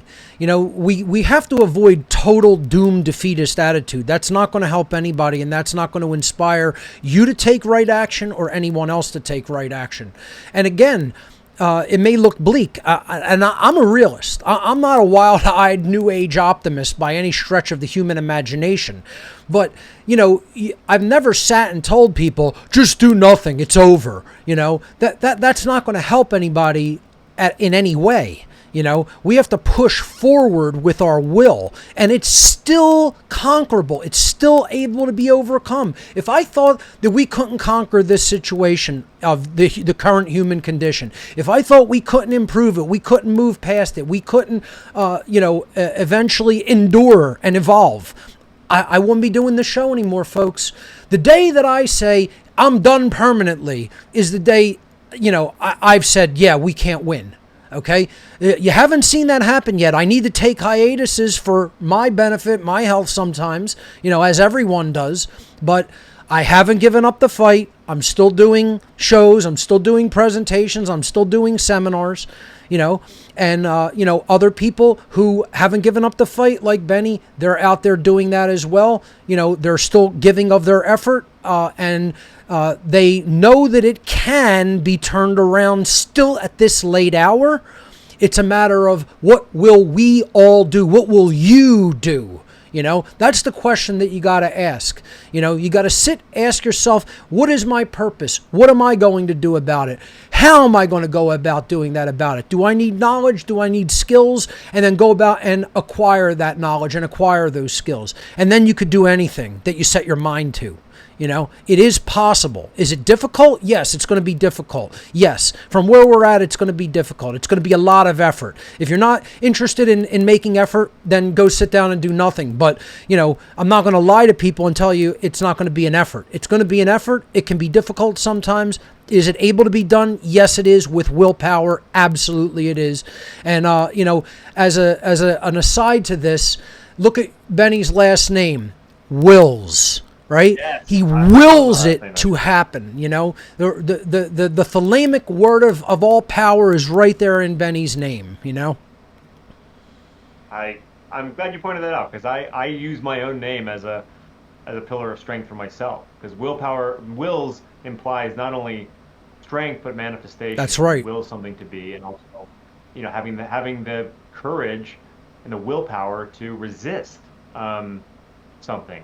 Discipline. So yeah, I'm a big fan of my name, and so I actually do get a little like, I don't want to say upset 'cause I'm used to it, but people often think my name is Willis, and I feel like the quality of name between Willis and Wills is huge. Absolutely. So thanks for pointing that out. It's like what's in a name, you know, like Passio, you know, it means passion. It can mean suffering, you know, but it means passion, passionate, you know, emotive, you know, driven in a sense of passion, you know, and, wills, it's a great reminder of, what can be the hidden power in a name. You know, it's the most important thing is to say I will and then put something after that and then make it happen. You know, that's the sacred masculine, you know, which we have to cultivate as much as the sacred feminine. So Benny, I'll give you I'll give you the floor. Any other dynamics or topics of discussion that you want to bring up that we have not covered? Let's do that for as long as you want to, and then we'll go to some calls. Yeah, well, something you said, something I think about a lot and I relate to people, because I feel like one of the things I talk about in the course is how important the emotion of anger is. But if you get stuck in the place of anger, yes, it can be unproductive. Absolutely. Anger is like fire. You know, anger is like a fire. You know, you can use anger either to build or destroy. Yep. So you feel angry, good. Now what are you going to do with it? How are you going to apply it in a productive way? And when it comes to our friends and family and all the people who are just trusting and complying, they are very frustrating to deal with. but remembering that they're being manipulated. They're the low-hanging fruit. So ignorance is not bliss. And if you can shift towards, I hesitate to use the word pity, but for lack of a better term, pity towards these people, it'll help you get out of a state of just blind rage and into a more productive, okay, now these people they literally are victims. And to acknowledge that and see this term like bleeding heart liberal is a really accurate term because it's their hearts that are being manipulated. That's right. And when you remember that, you can see them as being prisoners. They are slaves. And when you tap into that empathetic, sympathetic part of you, it will open up your heart in a way that will help you communicate more effectively with them, because now you're not just seeing them as just dummies who are just drinking the Kool-Aid. No, they're actually people you care about who are just being misled because they're trusting the wrong authority, the wrong voices. And I emphasize that a lot because I think that if you just give into hatred, anger, frustration, you are fueling that divide. Sure. Doesn't mean you have to be best friends with, the common voter, but to have some just remember your own humanity and see them as they are absolutely being targeted right now, and it's a horrific place to be. I can't imagine being a blue-pilled person right now. What a horrifying existence to believe everything. That's my nightmare. So I have sympathy, and I tap into that when I feel myself getting mad. And I say, okay, well, hold on. They're the ones who are really suffering, and now how do I engage with them? It's very powerful what you said about anger being like fire, because, when I was getting unbelievably angry, especially last season of What on Earth is Happening, it was, I actually used the term, I'll burn this operation to the ground, and that would have been the fuel that I used to do it. But I was able to pull back from that and, put that into other creative endeavors.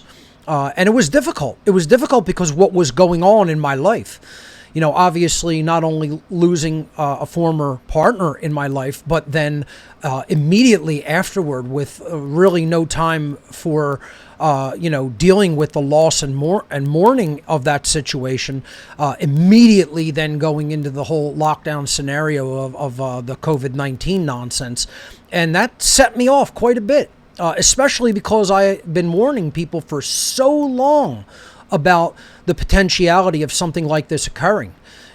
I may not have specifically said, oh, there's going to be a fake virus outbreak, etc., but that was absolutely within the realm of possibility. I mean, I could show people texts of people who texted me in fear on the very first day that people were being told to get off the streets and say, what is happening? What is going on? And I'm like, this is a psyop. This is psychological warfare. They've probably planned this for years and years, and it's like knowing that on day one of a psyop, you got to watch all the other people buy into it, out of fear. That's how powerful fear is, and again, given the choice between righteous anger and fear, I'll take the righteous anger any day than rather be in the manipulative state of fear and the control over your emotions.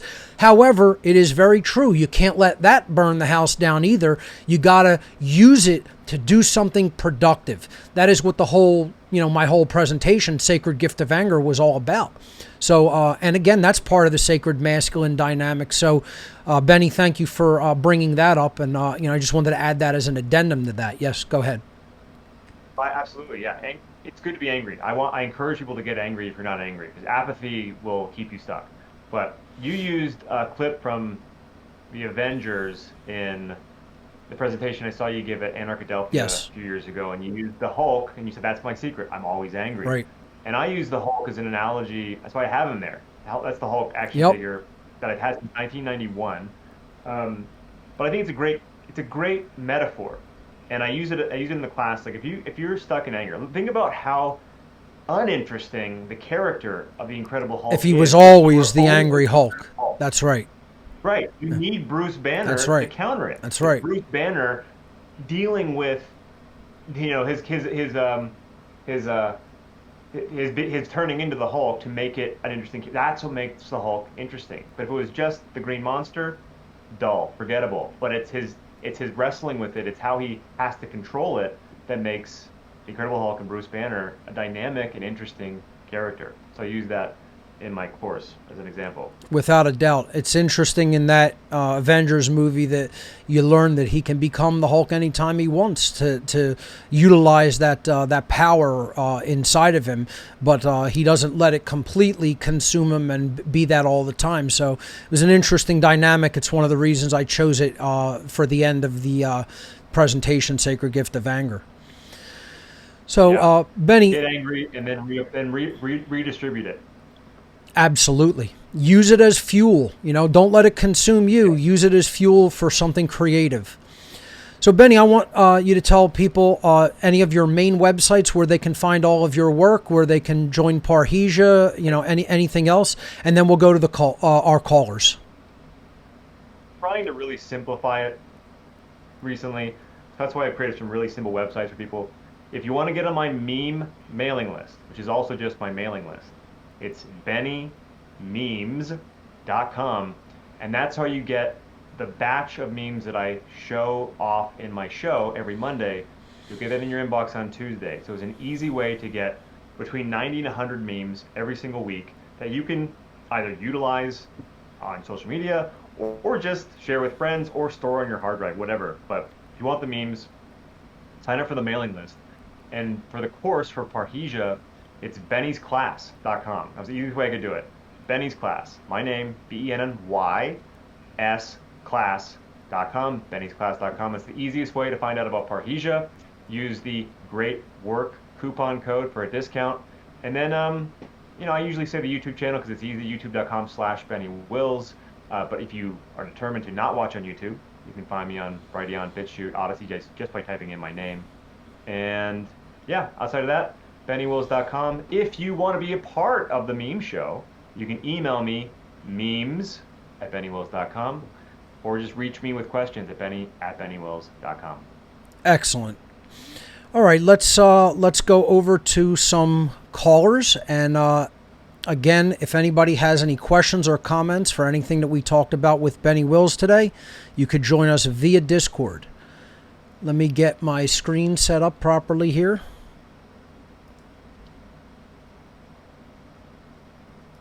It's my first time doing a call, like a interview like this in Discord, so this is interesting. Yeah, let me make this stay on top here, and then I should be able to handle it from there. All right, let's go to our callers. Let's hear from Angela. Angela, you are live on What on Earth is Happening with our special guest, Benny Wills. Hold on, I have to unmute you real quick. I'm sorry. All right, Angela, you're live on What on Earth is Happening with Benny Wills. What do you have for us?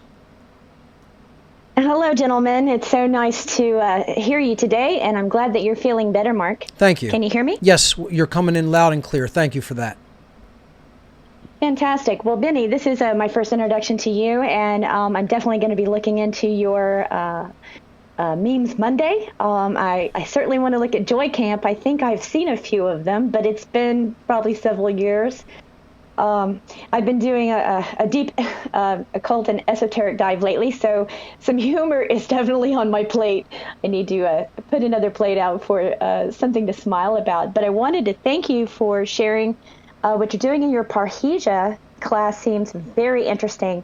However, I've done a lot of public speaking in my life with my job, so I'm not afraid to get out there and talk to people. However, what I think I wanted to ask you, do you help put together how to, I know that we're going to learn this also with Mr. Passio's class on how to become the true media, which is more technical, but do you put together a way for people to better coherently get their idea across so that it's maybe the details are more, I guess I'm trying to figure out how I'm going to put content together later on. I yield. The answer to your question is yes. And like I said before, there is public speaking as an aspect of the course, but it is definitely 100% not a public speaking course, the communications course. And one of the phrases I like to use throughout the course is something that I learned doing so much theater. I'm a trained Shakespearean actor, and the key to doing Shakespeare is thinking fast, talking slow. And this is how you approach Shakespeare, because in Shakespeare, nothing is subtext. So everything that's thought is spoken. That's one of the secrets of how to perform it. And thinking fast so that your ideas can be racing, your mind can be going, you can have everything you want to say, but it's jumbled. But taking the time to say it with precision, how to organize your thoughts in a way that is easily understood, can apply itself to performance, to public speaking, and certainly to conversation. So yes, that's one of my main goals with Parhesia, is to help you organize your thoughts in the moment, no matter how fast your heart is racing, or how much you want to say, or how much you try to pre-plan what you're going to say, and how to execute accurately. So that is arguably like the main thrust of the course, is how to organize your thoughts and say them in a way that makes sense and that people can actually hear you. Well, that's fantastic. And I just wanted to say thank you for that, because I tend to talk entirely too fast, because I think way too fast. And a lot of people over my life have said, Angela, you need to slow down. So, but yeah, I'm looking forward to looking into your class, and I don't have any more questions, but I want to thank you for your answer. You're welcome. And the last thing I want to say is people get stuck. Sometimes you'll have like an out-of-body experience in these moments. So you'll notice that you're speaking too fast, and you'll almost be removed yourself, observing, saying, oh my gosh, uh-oh, what am I even saying? What's my point? And instead of taking the moment to pause, give yourself a break, we just keep rambling until we hopefully arrive at the point we originally set out to make. And that's what I try to help people with as well. To try to give yourself permission to take the reins on how you're saying what you're saying and how you're communicating what you're trying to communicate. And it's possible. And I mean, it's actually not that hard once you understand the principles. You know, that is going to be so effective not only in conversations between just individuals in your life, but it will apply in any form of media that you happen to want to get involved in, whether it be a live video show, a podcast, audio-only podcast, a live presentation, you know, which it could be exceedingly important in live presentations, you know, because you're on a limited time schedule, you know, and you have to get across the idea to people in person on a rigid time frame. So that's going to apply in so many different situations that it's critical. It's of critical importance. So Angela, thank you for your call for Benny and for those questions. And we'll move on to another caller. All right, Benny, give me one moment. And oftentimes people, when they hear themselves, what they think is talking slow is actually talking pretty calmly, smoothly, at a normal pace to others. But you just need to be made aware of, you know, some of your own perhaps pitfalls or habits that can get you in trouble. But when people slow down, only the person who's speaking feels like they're slowing down. For everyone else, it feels like you're speaking normally. All right, let's hear from Dominic. Dominic, you're live on What on Earth is Happening. Let me unmute you here. Dominic, you are live. Welcome to What on Earth is Happening. What do you have for me and my special guest, Benny Wills? Can you hear me? Yes, we can. Loud and clear. Okay. So I wanted to talk about one thing that you said. People who's playing to lose. I think those people are doing that because they don't have, and I will say one word, importance. Then they don't feel it on the deeper level. I think they know people who are playing to lose, that's a good idea to name those people. I don't know if you, Mark, create that, but that's a great term. So those people are doing that because they know that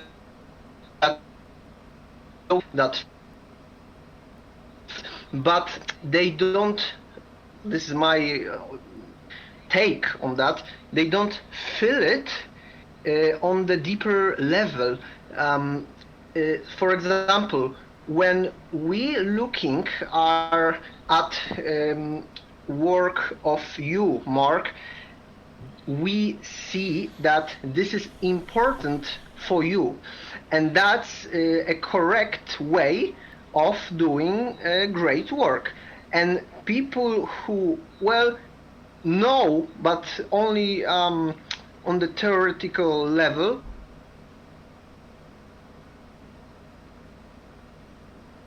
Sorry, it looks like we lost Dominic's audio there. Dominic, you are still unmuted on our end if you are still there. I'm not sure if your internet connection may have dropped. But Benny, your response to what Dominic was saying, he was basically saying that the people who are playing to lose are only really truly considering what they're hearing about and what is being said to them and knowledge that's being given to them from almost like a theoretical level, but they haven't really truly deeply felt it at a deeper level, as far as their care is concerned, or, maybe even as far as their deeper level of knowledge is concerned. They don't really activate because they're only really, mentally considering these things at a theoretical level instead of really feeling them in their lives. Your take on that, and that's my brief summary of what I feel Dominic was trying to say there. Hopefully, I'm correct. Yeah, I'm considering how to respond. I don't know if I haven't, it's not really questions, I don't know the answer, but I think I'll give a personal response. Okay. The older I get, the reality that death is inevitable has certainly become a thing. And I actually talk about that in the class too. If you're really afraid of taking action, just remember, no matter what, you're going to die. And it's not to be morbid, it's just reality. Yes. You will die. And I think that I try to internalize the evil that I see, meaning on a spiritual level, I see what's happening now, the hand that I've been dealt. I've been born in this time period. I'm dealing with these tyrants, and how can I grow from what I'm experiencing? What can I learn? How can I see this? How can I see this large global challenge as an opportunity for growth? So I'm constantly trying to internalize and seeing it as a spiritual gym, essentially. And that helps me not be complacent and not be too afraid, and, taking appropriate action that's not rooted in fear. And again, I don't know if that's even proper response to what he was saying, but that's what came to mind based off that idea of playing to lose and, and the rest. So that's my response. That makes sense to me. Again, it's all about staying focused in taking appropriate right action. This is what people have to continuously, I think, refine and ask themselves over and over is, don't even worry about what you've learned from anybody else. I mean, yes, that's important. I'm not saying it isn't. But you have to always bring it back to the question is, what are you doing in your life? What actual behaviors have you yourself put out into the world to attempt to help the situation improve? And if you haven't done that, what have you learned? Becomes the ultimate question. Because, if you're making the claim that you have knowledge, that then you should be taking appropriate responsibility for having that knowledge. And that is right action. That's what responsibility, the ability to respond to the actual situation that you find yourself in. That's what responsibility truly means. And, so I fully concur with your point about it's really about bringing it down to, what are you going to do about it? How are you going to improve yourself, your skills, your ability to communicate? And that is part of human responsibility, of truly doing something through your behavior to affect positive change in the very real world. So, Dominic, thank you for the call. Let's hear from Axel. Axel, you are live on What on Earth is Happening with Benny Wills. Welcome. Hello, Mark. How you doing? Doing well. Thank you. Great show. Thank you. I appreciate that you brought the topic of polarization in politics related with comedy, because I'm currently working on a presentation about anarchy, explaining people the concept of anarchy, because I feel we need to hammer down to people. You know what I'm saying? Because too many people fall for the divide and conquer and the Hegelian dialects. You know what I'm saying? And I agree. I agree when you talk about the divide and conquer, left wing and right wing. And I think as well, comedy is also a great way to explain what's going on, what's happening on this planet, the problems that we humans going through. Because if you say it to a true, honest, and angry way, most people don't want to hear that. They get upset, they get scared. You know what I'm saying? But if you say it in a very funny way, you know what I'm saying? They might laugh, but then... Let me play devil's advocate for this point that you're making, Axel, and I'll present this as a question to Benny. Okay. Now, we have certainly, heard the approach of, don't make it ultra confrontative because that turns people off. That makes them not want to listen. Yeah, absolutely. Is there a way to change that being someone's constitutional makeup as a being? So some people were very confrontative to me when I was in complete ignorance of these things.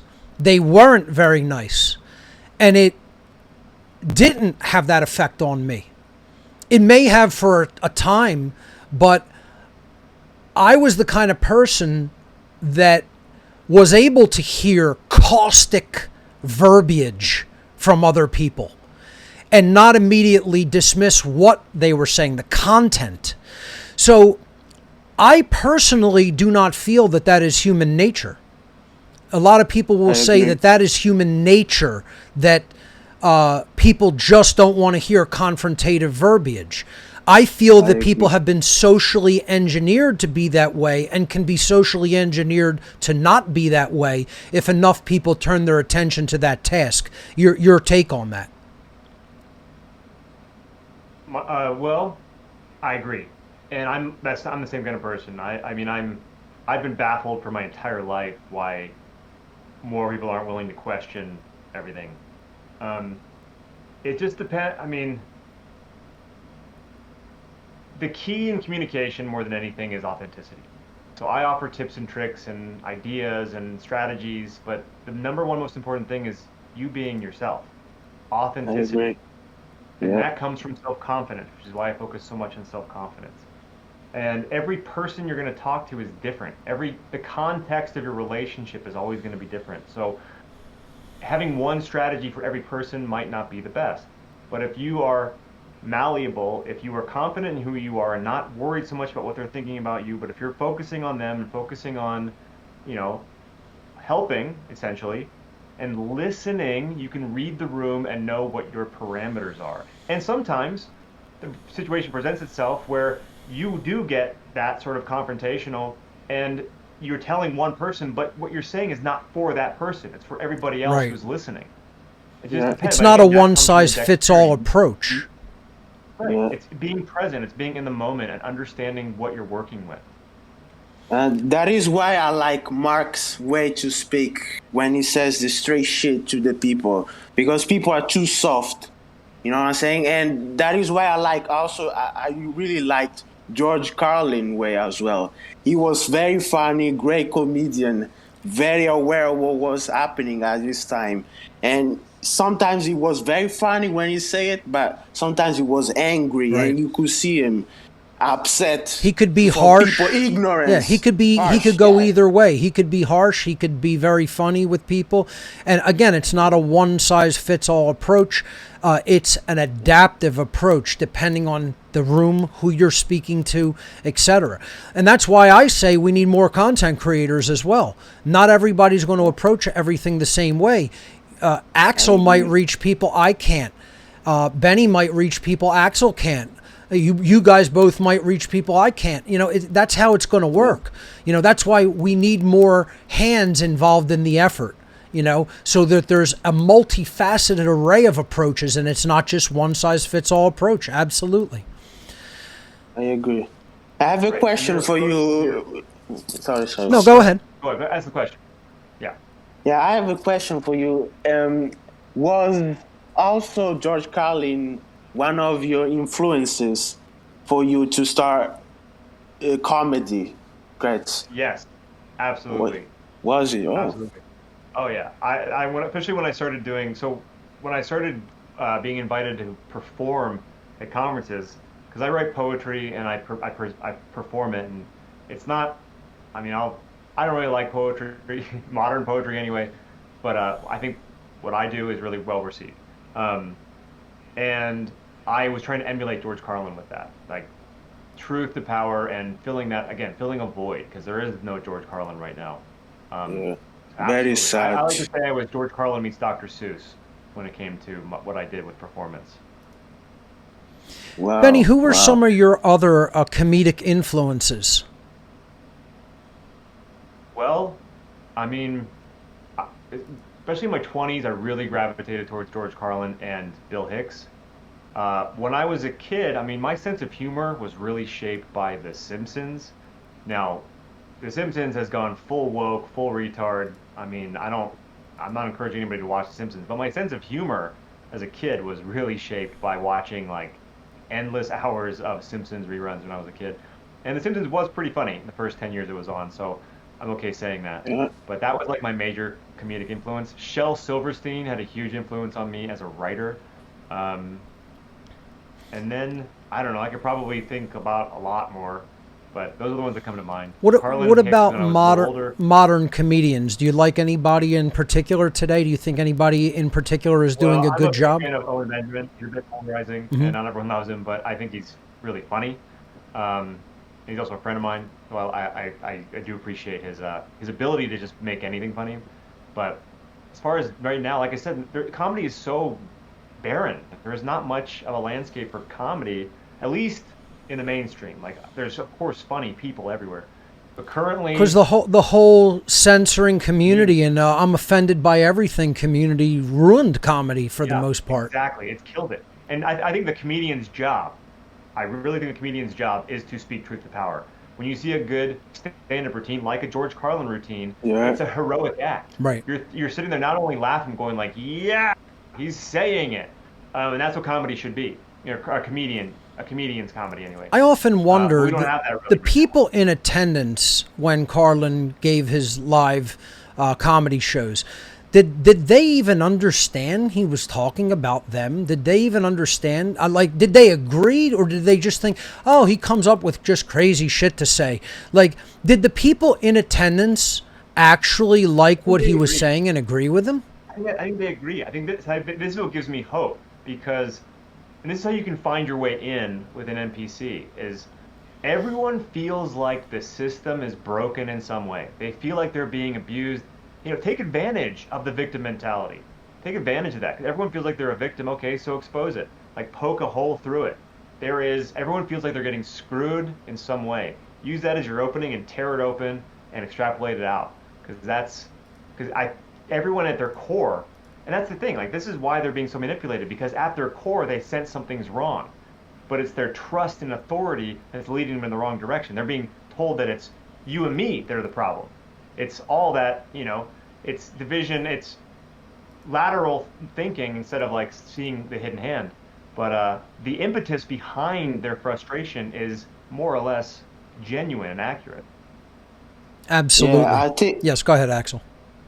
Yeah, I think the comedians nowadays they can't say whatever they want because they're scared. They're thinking about the money they're about to make, so they can't say the truth about any dynamics because they're scared to be thrown under the bus. So they have to stick to the script like good puppets. They're And holding back. it's very frustrating. Yeah, they're holding back. Very frustrating. I haven't seen any comedians talking about calling out government and the sheer bullshit psyop that they came up with in the last 2 years, even before.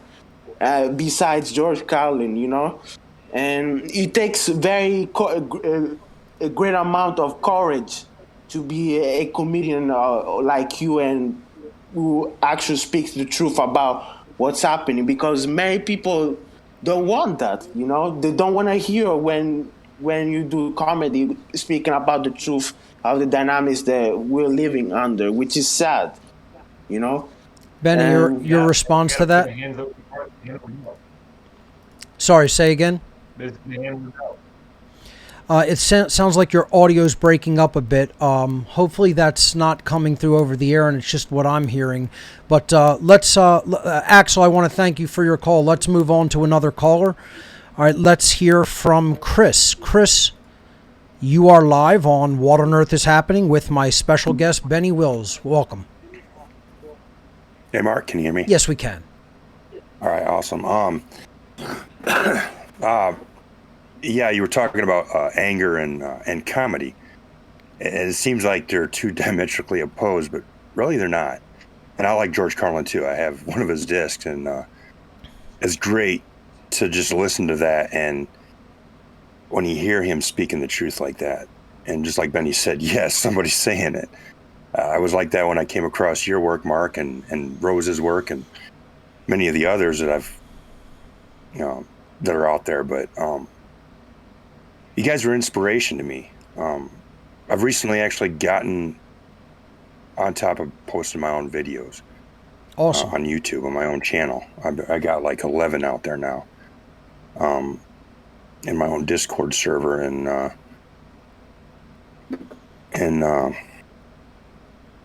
two of them I raged, I'd say righteously, about the recent shooting in Texas. And just thinking about it makes me want to rage again. But and it actually felt good because I think I needed to do that. But I realized after the fact that these guys are obviously under mind control. Sure. And for whatever reason, they decided to actually follow that order to stand down. That's what I was hearing, that's what happened. So. Oh, that's definitely confirmed. Like yes, that is what occurred. Yeah. And then they were handcuffing parents who were trying to go in and tasing them and shit. Yeah, and I said, look, I got a child. If you ever try to do that, you'd have to kill me. That's right. Benny, I want to get your take on this recent series of events. Chris will come back and let you ask another question, but let's get Benny's take on that because as a father, you have to have very strong feelings on what was just witnessed in Texas. Well, I'm not going to put my kids in public school. Right. And I'm going to do my best to make sure that we're in environments where scenarios like that are less likely to play out. Sure. I think that, I've been in this rodeo for a long time, so I'm not surprised that this is happening again. Yep. And this is like, in fact, I've been wondering where the shootings have gone the last couple of years. Yeah. And hey, conveniently, they're back again. Yep. Isn't it funny how they disappeared during Corona and now suddenly they're back for voting season? Exactly. Yeah. This is why I love the memes so much, because they can point out the double standards so easily. Yep. Like one I had in the show the other day was showing how like we need to arm the Ukrainians, but we need to disarm Americans. Like, and also, yeah, inflation's at an all-time high, crime's at an all-time high, food's running out of the grocery stores, but hey, you know what? I'm going to give up my guns. Like, none of this makes any sense. Yeah. And of course, imagine bad the people gun are violence around place. and they may be picking our children off, but good people should just give up our guns and let police who stand down handle the situation. That's so intelligent. Isn't that a very intelligent approach? It's absurd. It's absurd. I know. Chris, Yeah, it's frustrating. That's why I said on my show I did the show this past Monday, and I said I'm glad I didn't have to do one the week before, so I was traveling, because it is, in moments like that, it's hard to, I think there's humor in everything, but when it comes to sure shootings like that, Sure. it's not the easiest thing to like just immediately go to laughter. So I kind of appreciated having a break that week. Right. Chris, did you have any other questions for Benny? Oh, I was going to mention I really loved your Joy Camp, Benny. Cool. Thanks. And especially the one irritable Trump syndrome. That was, I thought you're spot on with that. Trumpoids, yes. I run across that on my personal level, personal experience. I run across these people that are like that. So, Yeah. And then I tried to find the video to show my colleague, and I couldn't find it. It should still be there. I think that one. Yeah, I may have to look on the other platforms, because it was on YouTube. I was looking, so they might have. Pretty sure. I mean, I'm gonna check, but I'm pretty sure that one's still on our channel. That could be. I might have. This was a little bit ago. You might have been able to catch that. I don't know. At one point, I couldn't find it, so it just might be That's good to know. I mean, my I'm own. always appreciate people let me know if things are disappearing. But yeah, this one's still public. It's still public on our channel. I was going to mention about your children and what you're doing with home. You're going to home educate and whatnot. Absolutely, I'm an advocate for that. Absolutely, and if I could have done that myself, I would, and still want to. I think it's one of the most powerful things that adults can choose to do with their children. I'm sorry? I think it's one of the most powerful things adults can choose to do with their children is to homeschool them and take them out of the government indoctrination center. Oh, absolutely, Yeah. absolutely. And what I was going to say was, Other homeschoolers, so they're not. So it's.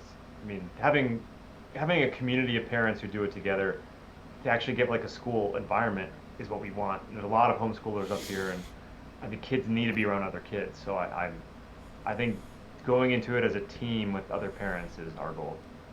I think that's a good approach as well. yeah, I like that idea too. I've often thought of that, and I think they have something like that around where I'm at. Iowa, where I'm located, actually, it was like 30 some years ago, a family called the Bluedorns were at the forefront of fighting for homeschooling, because they had 7 children and they were trying to homeschool, and they were actually, the state came after them and they relocated to Illinois, which was a homeschool state, and then Iowa eventually made it okay to do that. So then they came back, but then they have their own stadium that's named after them here, close to where I live now, because they, I think because they fought so hard on that. So now it's allowed here, but it's not an easy thing to do. You're trying to bring in income. You got to have resources to do it. Right. But you could still speak to your children, and I do that on a regular basis. And one of the things I was going to mention about the shootings, I mean, these schools are becoming prisons. They got resource officers and such, right? Police are supposed to be there. But the fact is, what are they doing? I mean, they're not really protecting anybody, Yeah, they're sitting on their butts when a kid is having trouble with a bully. They're not there. Right. They're not anywhere around. My son ran into that. That's the whole problem with policing in general, is that policing is about simply going after people who have done something against what the ruling class says is their dictates to everyone. It's not about educating anybody. It's not about morally improving anyone. It's simply about punishment after the fact. They're not there protecting anybody when possible potential violence might be done to them. This is why I'm an advocate for just getting rid of police in general and letting people deal with situations that are, have potential violence inserted into them. People should be prepared to deal with that. They should be able to defend themselves. They should know how to defend themselves. They should take the responsibility to defend themselves. It's not a popular position because people don't want responsibility. Responsibility isn't popular. Knowledge isn't popular. Handing responsibility off to someone else and then going and saying, let's just trust the experts. That's popular because it's lazy and easy to do.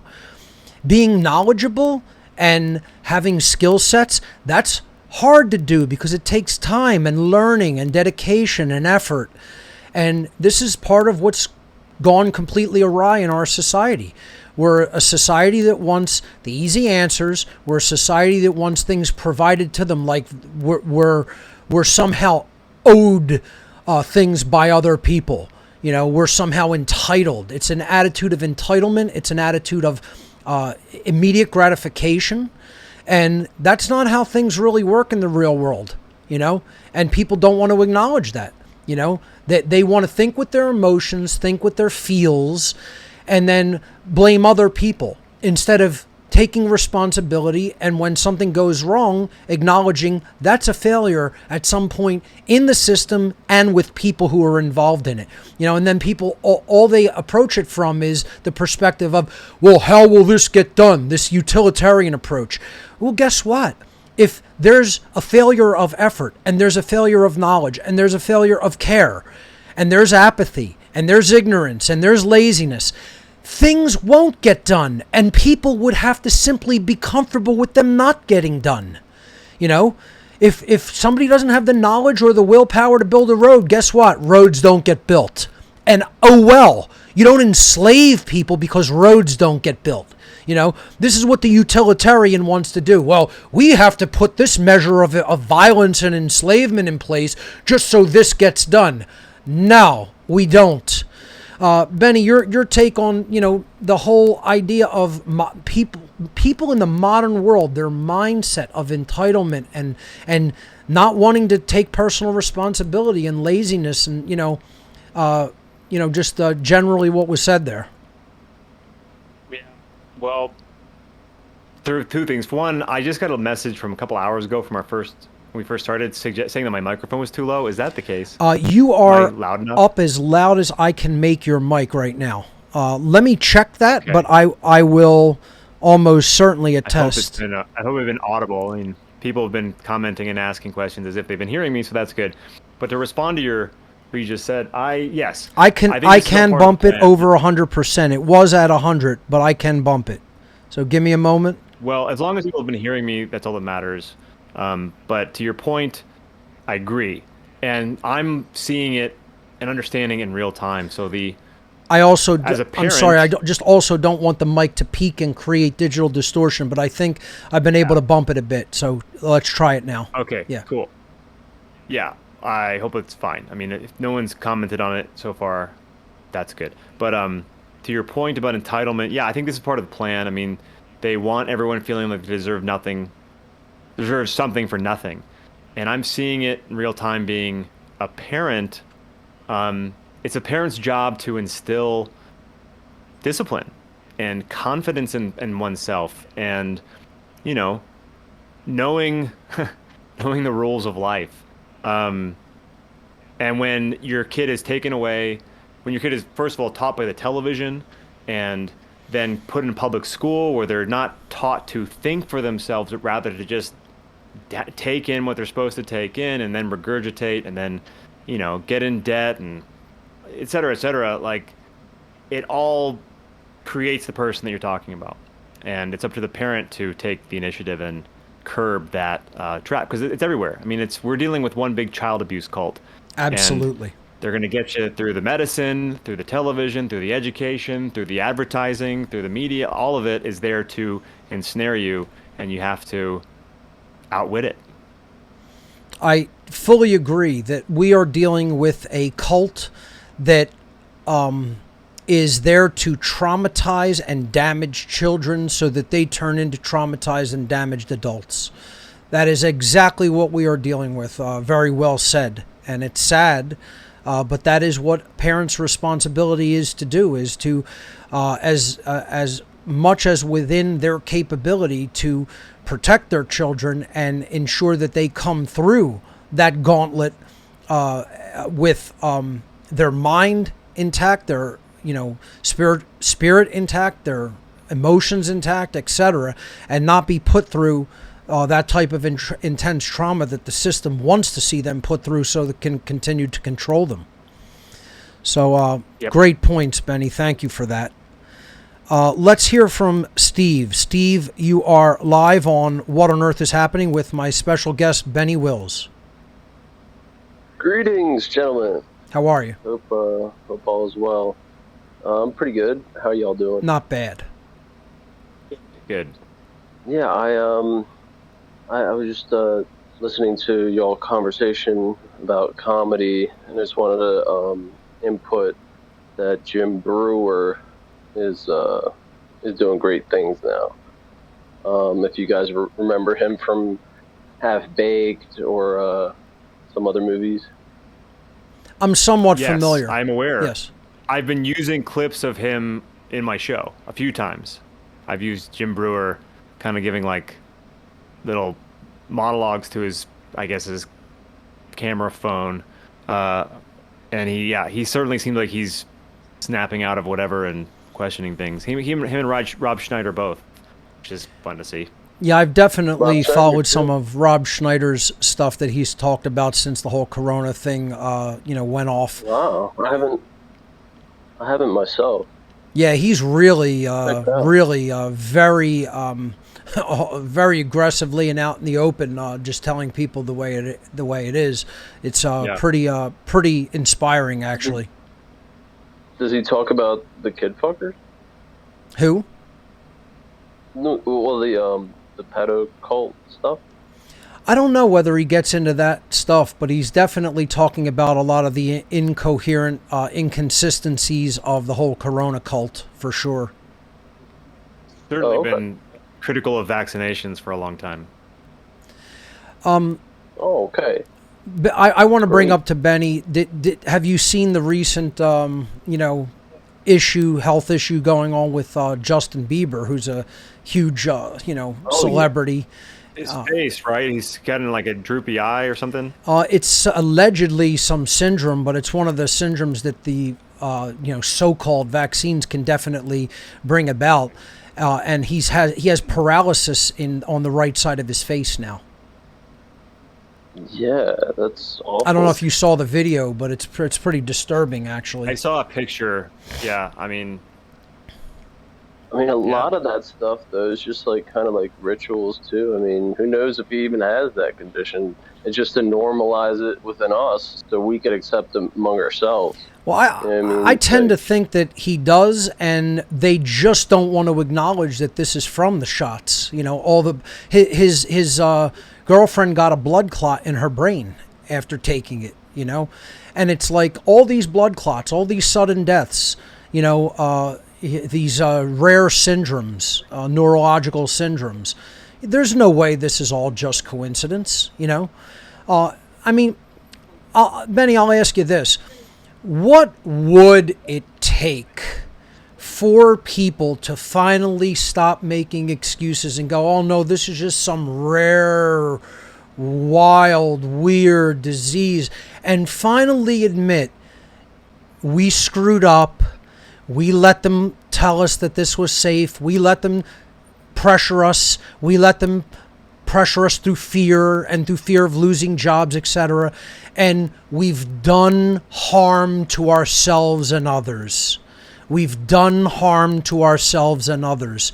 Will people ever admit it? Or are we going to literally get to a society where, and as I've said before, we're going to get to a society where babies are just being roasted on huge spits, where they put babies, they skewer them with a big iron rod, and we put them on spits, and people are just roasting them on fire over spits, and then people in society are going, at least we didn't put hot sauce on the baby, though, right? It's okay that we're roasting them on spits, but there's no hot sauce being poured over the baby, so it's okay.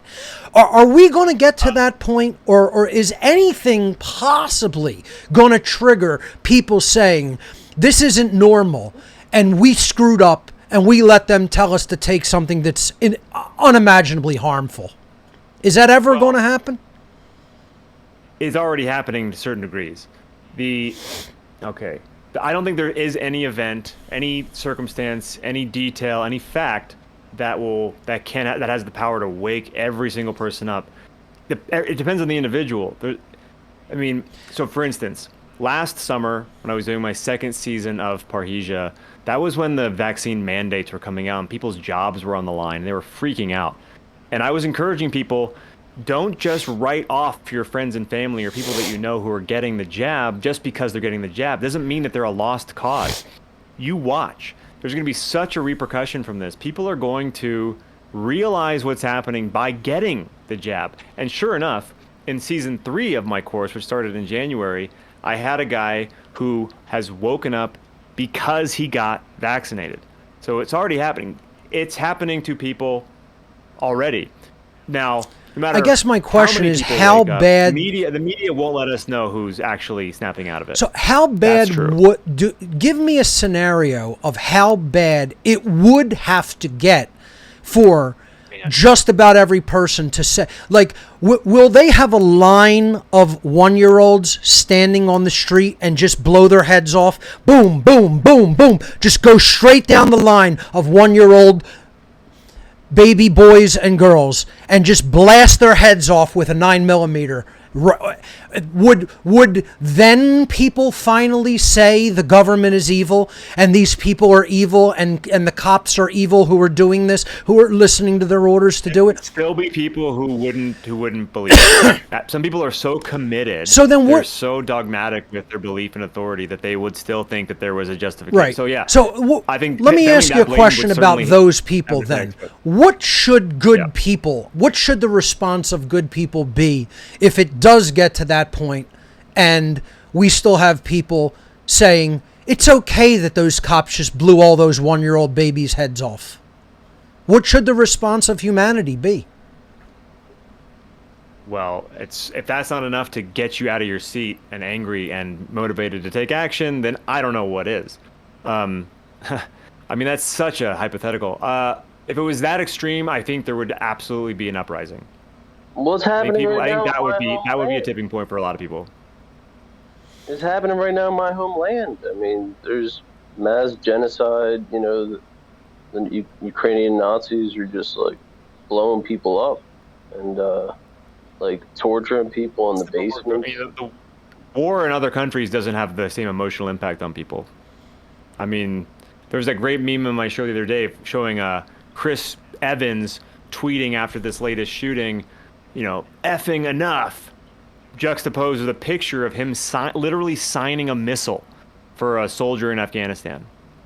See, the thing that they did is the weight of like foreign countries. They did it through a means that there is plausible deniability because of disease, and proving that someone contracted something from taking a shot is more difficult than seeing physical violence done to another human being. That's why they want to keep it in that covert method. They want to keep the covert methodology going so that people don't just simply say, you just killed another human being. They want there to be doubt. They want there to be doubt that this act of taking this thing was responsible for degradation in human health. But people with common sense can see through it. The problem is common sense is all too rare in the world today. So, you know, I just wanted to just see what you think would be the thing that would finally trigger people to say enough is enough, no more, that's the line in the sand, and you don't take any more ground. Do you even believe that we have a society that still has enough of the sacred masculine within their makeup as human beings, as beings, spiritual beings, period, that they can say no and back it with teeth in a scenario like that? Or will people simply go quietly to slaughter? I think both. I think people will go quietly to slaughter, and men do need to stand up more than ever, because it is an obvious attack on. I mean, toxic masculinity is just masculinity. So, yes, I do think there's a tipping point. I don't know what it is. You can't make another human being care about themselves. And there's also the faction of people who won't. There's a faction of people who will believe anything. Right. And because they don't. They ultimately don't care about they themselves. shoot themselves in the head. Right. A person who will believe anything cannot possibly have any self-love. They can't care about themselves. It's not a person like that has long ago, decided that they're worthless, that they don't have any self-worth. And I mean, I guess what I'm trying to get at for our viewing audience is, like, what do you think? Where do you think we're at with that dynamic, percentage-wise, if you had to put a percentage on it? How many people do you think will literally go to let society degenerate to a point where governments are roasting babies on spits? Quite literally. Because it'll go to that point of evil. Unfortunately, I think it's probably an unfortunately high percentage. I think it's a lot of percentage of people would, because those same people, if they were really roasting babies on spits, they control the narrative. And if you control the narrative, you control all those who they'll buy be the giving narrative. reasons on the news why the babies have to be roasted on spits. Exactly. Yeah. And then people will be like, well, it's for the greater good. Yeah. And there's now, as something as extreme as babies on spits, I think that's, I would like to think it's not that high. But if it's as simple as, killing kids with the vaccine, then the narrative's controlled, and therefore, it's still in the covert. A large percentage of people. It's in the covert arena. TV watchers would believe 100%. 99% of TV watchers would believe it. Right. That's how powerful of a mind-controlled device it is. And that's the whole object, is that these people are committed to not think for themselves. What I am ultimately getting at is, I think at some point, people have to consider those people evil themselves. Not just enablers of it, not just condoners of it, but actual evil beings in and of themselves. We can't just, that level of ignorance can't just be excused as ignorance. At some point it crosses the line and it becomes evil itself. I agree. So let's go to another caller. Let's hear from Stephanie. Stephanie, you are live on What on Earth is Happening with my special guest, Benny Wills. Welcome. Hi, thank you. Hi, Benny. Hi, Mark. Hey. Can you hear me? Stephanie. Yes, we can. Mm-hmm. Wonderful. So I've been, for the past year, working in an organization with myself and my colleague who's a physician, and it's called Awakening Healthcare. And I can tell you that it's been exceptionally complex with what's going on and the dissonance between the practitioners, some who are just blatantly overlooking everything, and then there's another subsect of practitioners who really intentionally went into medicine with a good heart, and they're realizing how deeply brainwashed they've been, and it's very painful. I actually am not in the healthcare field myself. I came to it from a patient perspective. So I've had 2 organ transplants, so I've been able to really get a good observational view of what's going on from the other end. Simultaneously to that experience, I also had 3 yoga and wellness centers, so really deeply working on my spiritual connection and just feeling like I was going through my illness in 2 completely different worlds. And really what saved me was not just the surgeries that I had, but really primarily was the shadow work I've done, the inner healing I've done. And I've been following you, Mark, for probably about 6 years. And Benny, I've seen you on Mark's show before. And that's, I've almost wanted to bail out many times because I feel as though I offered this component of the sacred care of the feminine, and she just doesn't exist at all in the modern healthcare system. But there are people trying. But the reason I'm actually calling is because of the caller you had on previously, the woman. And Benny, she asked you a question about slowing down because she had a lot to say, and she was talking about organizing her thoughts. And over the last couple of days, Mark, I've been able to connect with Bill Church, which has been a really cool experience. And really, we were discussing this component of women who've grown up around this passive masculinity, which has been me my whole life. Every single male I had in my life seemed to be from this passive, covert narcissistic kind of nature. And it's taken me a very, very long time to get out of my own new age bullshit mentality and really ground myself with this masculine energy. And I think that in order for us to try to move these movements and ships forward is going to require, like you guys were talking earlier about, this component of moving past the anger. What I'm trying to do is bring in this aspect of this feminine embodiment from a grounded, practical lens. And I feel as though, and I want to get your opinion on, kind of getting these subsects, these cohorts of sacred masculine energy working more so with this sacred feminine that still seem to be operating separately in terms of like upgrading systems and things like that. So I wanted to just see what you felt, because I know that there's a ton of women out there. I don't know how many are really, I don't see too many on your show, Mark, that pop up often, but I'm just wondering, do you see them more coming out? Are they seeking this connection to ground their work more practically with what you guys have to offer? Benny, I'll let you give your take on that and I'll chime in. Well, I think you're absolutely right. I mean, in order to make progress, real progress, not progressive progress, but we need feminine and masculine to embrace their roles and step up. So if it's too much masculine, it's going to be lopsided. If it's too much feminine, it's going to be lopsided. So there needs to be a balance. So embracing our innate, inherent femininity, masculinity is, I think, definitely a key component to actually making a difference and not confusing the issue, which is what the mainstream culture is doing, is telling women they can be more like men and men should be more like women. Mm-hmm. It's all just there to confuse us as to what we really are and what we really can do, and our sort of, our what's our potential by birthright. So, and if I may jump in there, I'm going to jump in with an addendum to that. I feel that that's very on point what Benny just said. We have to understand it's not about masculinizing women or feminizing men. It's not about sex in that regard, or gender in that regard. It is about the internal components of care and action being in balance with each other. That's the sacred feminine and the sacred masculine. That's the chemical wedding. That is the ultimate divine union, if you will. Okay, and this is the problem: is that you have people who know but don't care enough to act. You have people who have all this care for something to change, but don't have knowledge to actually know how to make it change, to do something that will help to inspire it to change.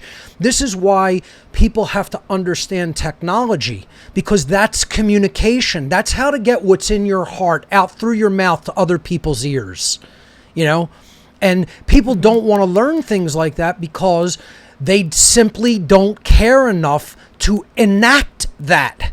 Right? They don't think it's important enough. They haven't made the necessary connections in their mind to understand this is what must be done at this current time, because they're in their own head about ways that they think things should go, or other things that they should do. We need to get on the same page about morals. We can't, there is no movement until people see. We think we're going to start a movement. We're going to start a big group dynamic, right? Nothing can be begun. This is why there has really ultimately been no progress. Been very little progress, I should say. I'm not going to use the word none, but very minuscule progress in this entire arena, is because we are not on the same page as far as first principles are concerned. Even in the freedom movement, you ask people about objective morality and first principles, and you really realize all they have to do, if you're truly in the know and you really have this knowledge under your belt, is sit and listen to most people's responses for less than 5 minutes, and they don't really understand the solution. They don't even really understand the problem from a causal level. And that's the problem. This has been one of my levels of frustration, is we can't even get people on the same page as far as knowledge. How are we going to communicate that knowledge to other people? We could even put the communication skills, we could put the technical skills off on the back burner. If we don't have first principles knowledge, you can't move on. There is no turning the page. You got to be on the same page when that is concerned, and we're not even there yet. And to go back to your dynamic, caring enough about, first and foremost, acquiring that knowledge is the sacred feminine. Secondly, caring enough about what is my own role going to be in the communication of that knowledge. That's part 2 of the sacred feminine. The sacred masculine is then, what skill sets do I have to develop within myself to do that thing? And then I have to develop the courage to do that thing. That's the sacred masculine. So it's really a twofold component in the feminine, and it's a twofold component in the masculine. One, you got to care enough. Sorry about that. You got to care enough to get the knowledge. That's number 1. You got to care enough to then develop the skill sets, or even identify the skill sets of how you're going to get the knowledge out there. You got to care enough to begin the process of doing that. And then the masculine is, I'm going to actually develop those skill sets, and then I'm going to engage in true courage, and I'm going to actually do those behaviors in the very real world. How many people could you identify that have done all of that? It's an infinitesimally small amount of people, and that's why things are moving infinitesimally slowly, and or in the reverse. Until we change those sacred feminine and masculine dynamics, do not expect it to improve. Benny, your take on my addendum. Brilliant. What you just said was brilliant. That was a really brilliant breakdown. I actually wrote down some notes from what you said because I like it so much. That was really well articulated. I have nothing to add to that. Okay, Stephanie, your take on that then. I completely agree with you, and I agree that I have been studying people who I believe demonstrate a healthy masculine energy, which I wasn't able to grow up with, and you being one of those people. So I feel as though trying to navigate and balance my own sacred feminine and masculine has been exceptionally, it's been the key in me at least getting out what I've gotten out so far. I actually did enroll in your class, so awesome. I'm excited about that, because that is one thing that I had to admit to myself that I've tried to do as much as I could on my own with the skill sets that I have, sure. And I'm still not getting the results that I need. Sometimes you do have to defer to a technical expert to learn. I'm not going to keep the reins on you. I'm not going to keep pressing. I'm going to show you what to do, then take the reins off and then let you do it. That's what How to Become the True Media is all about. That's what Parhesia is all about when it comes to communication skill sets. Mm-hmm. And actually, Benny, I emailed you as well because I'm putting together a program to help people who are in need of an organ transplant find their voice to speak out to get one, because there's many people who literally are just terrified to speak up because there's such a guilty sense of wanting to ask somebody for help. So I'm just grateful, really grateful for both of you, for all of the women who do listen, who haven't had strong masculine figures in their life. I know you guys are still figuring it out. I'm not saying that you're perfect. I'm not perfect. But I do honestly believe that when these energies can be balanced within the self, as you guys were saying, and then we actually start doing stuff together in community, in collaboration more so as the sacred masculine and feminine, then I think we have a chance in hell to maybe make a difference. That's right. There's no stopping people who have unified within themselves like that and then come together in an external community. That's how an entire movement begins. Stephanie, thanks so much for the call. Benny, your final words. Well, I just wanted to say, like, my one thing I would add to this is I'm experiencing the balance of femininity and masculinity currently in my marriage and as a father, as a parent. And I'm actually observing it every day, seeing how the roles that we inherently take on as a family, and how that's sort of been, taken away in the mainstream, but how important it is to have the father figure and the mother figure and the balance that creates for nurturing the children. I mean, so I'm seeing it in real time, and I could elaborate, but since we really have 2 minutes left, I'm not going to. But I'm seeing that. I'm seeing the perfect balance of femininity and masculinity and the roles that they play and the dynamic in my family right now. Benny, thank you so much for being our guest on this edition of What on Earth is Happening. Ladies and gentlemen, that's all the time we have for this edition. We'll see you right here next week. And remember, government is slavery. Thanks for watching. Thank you.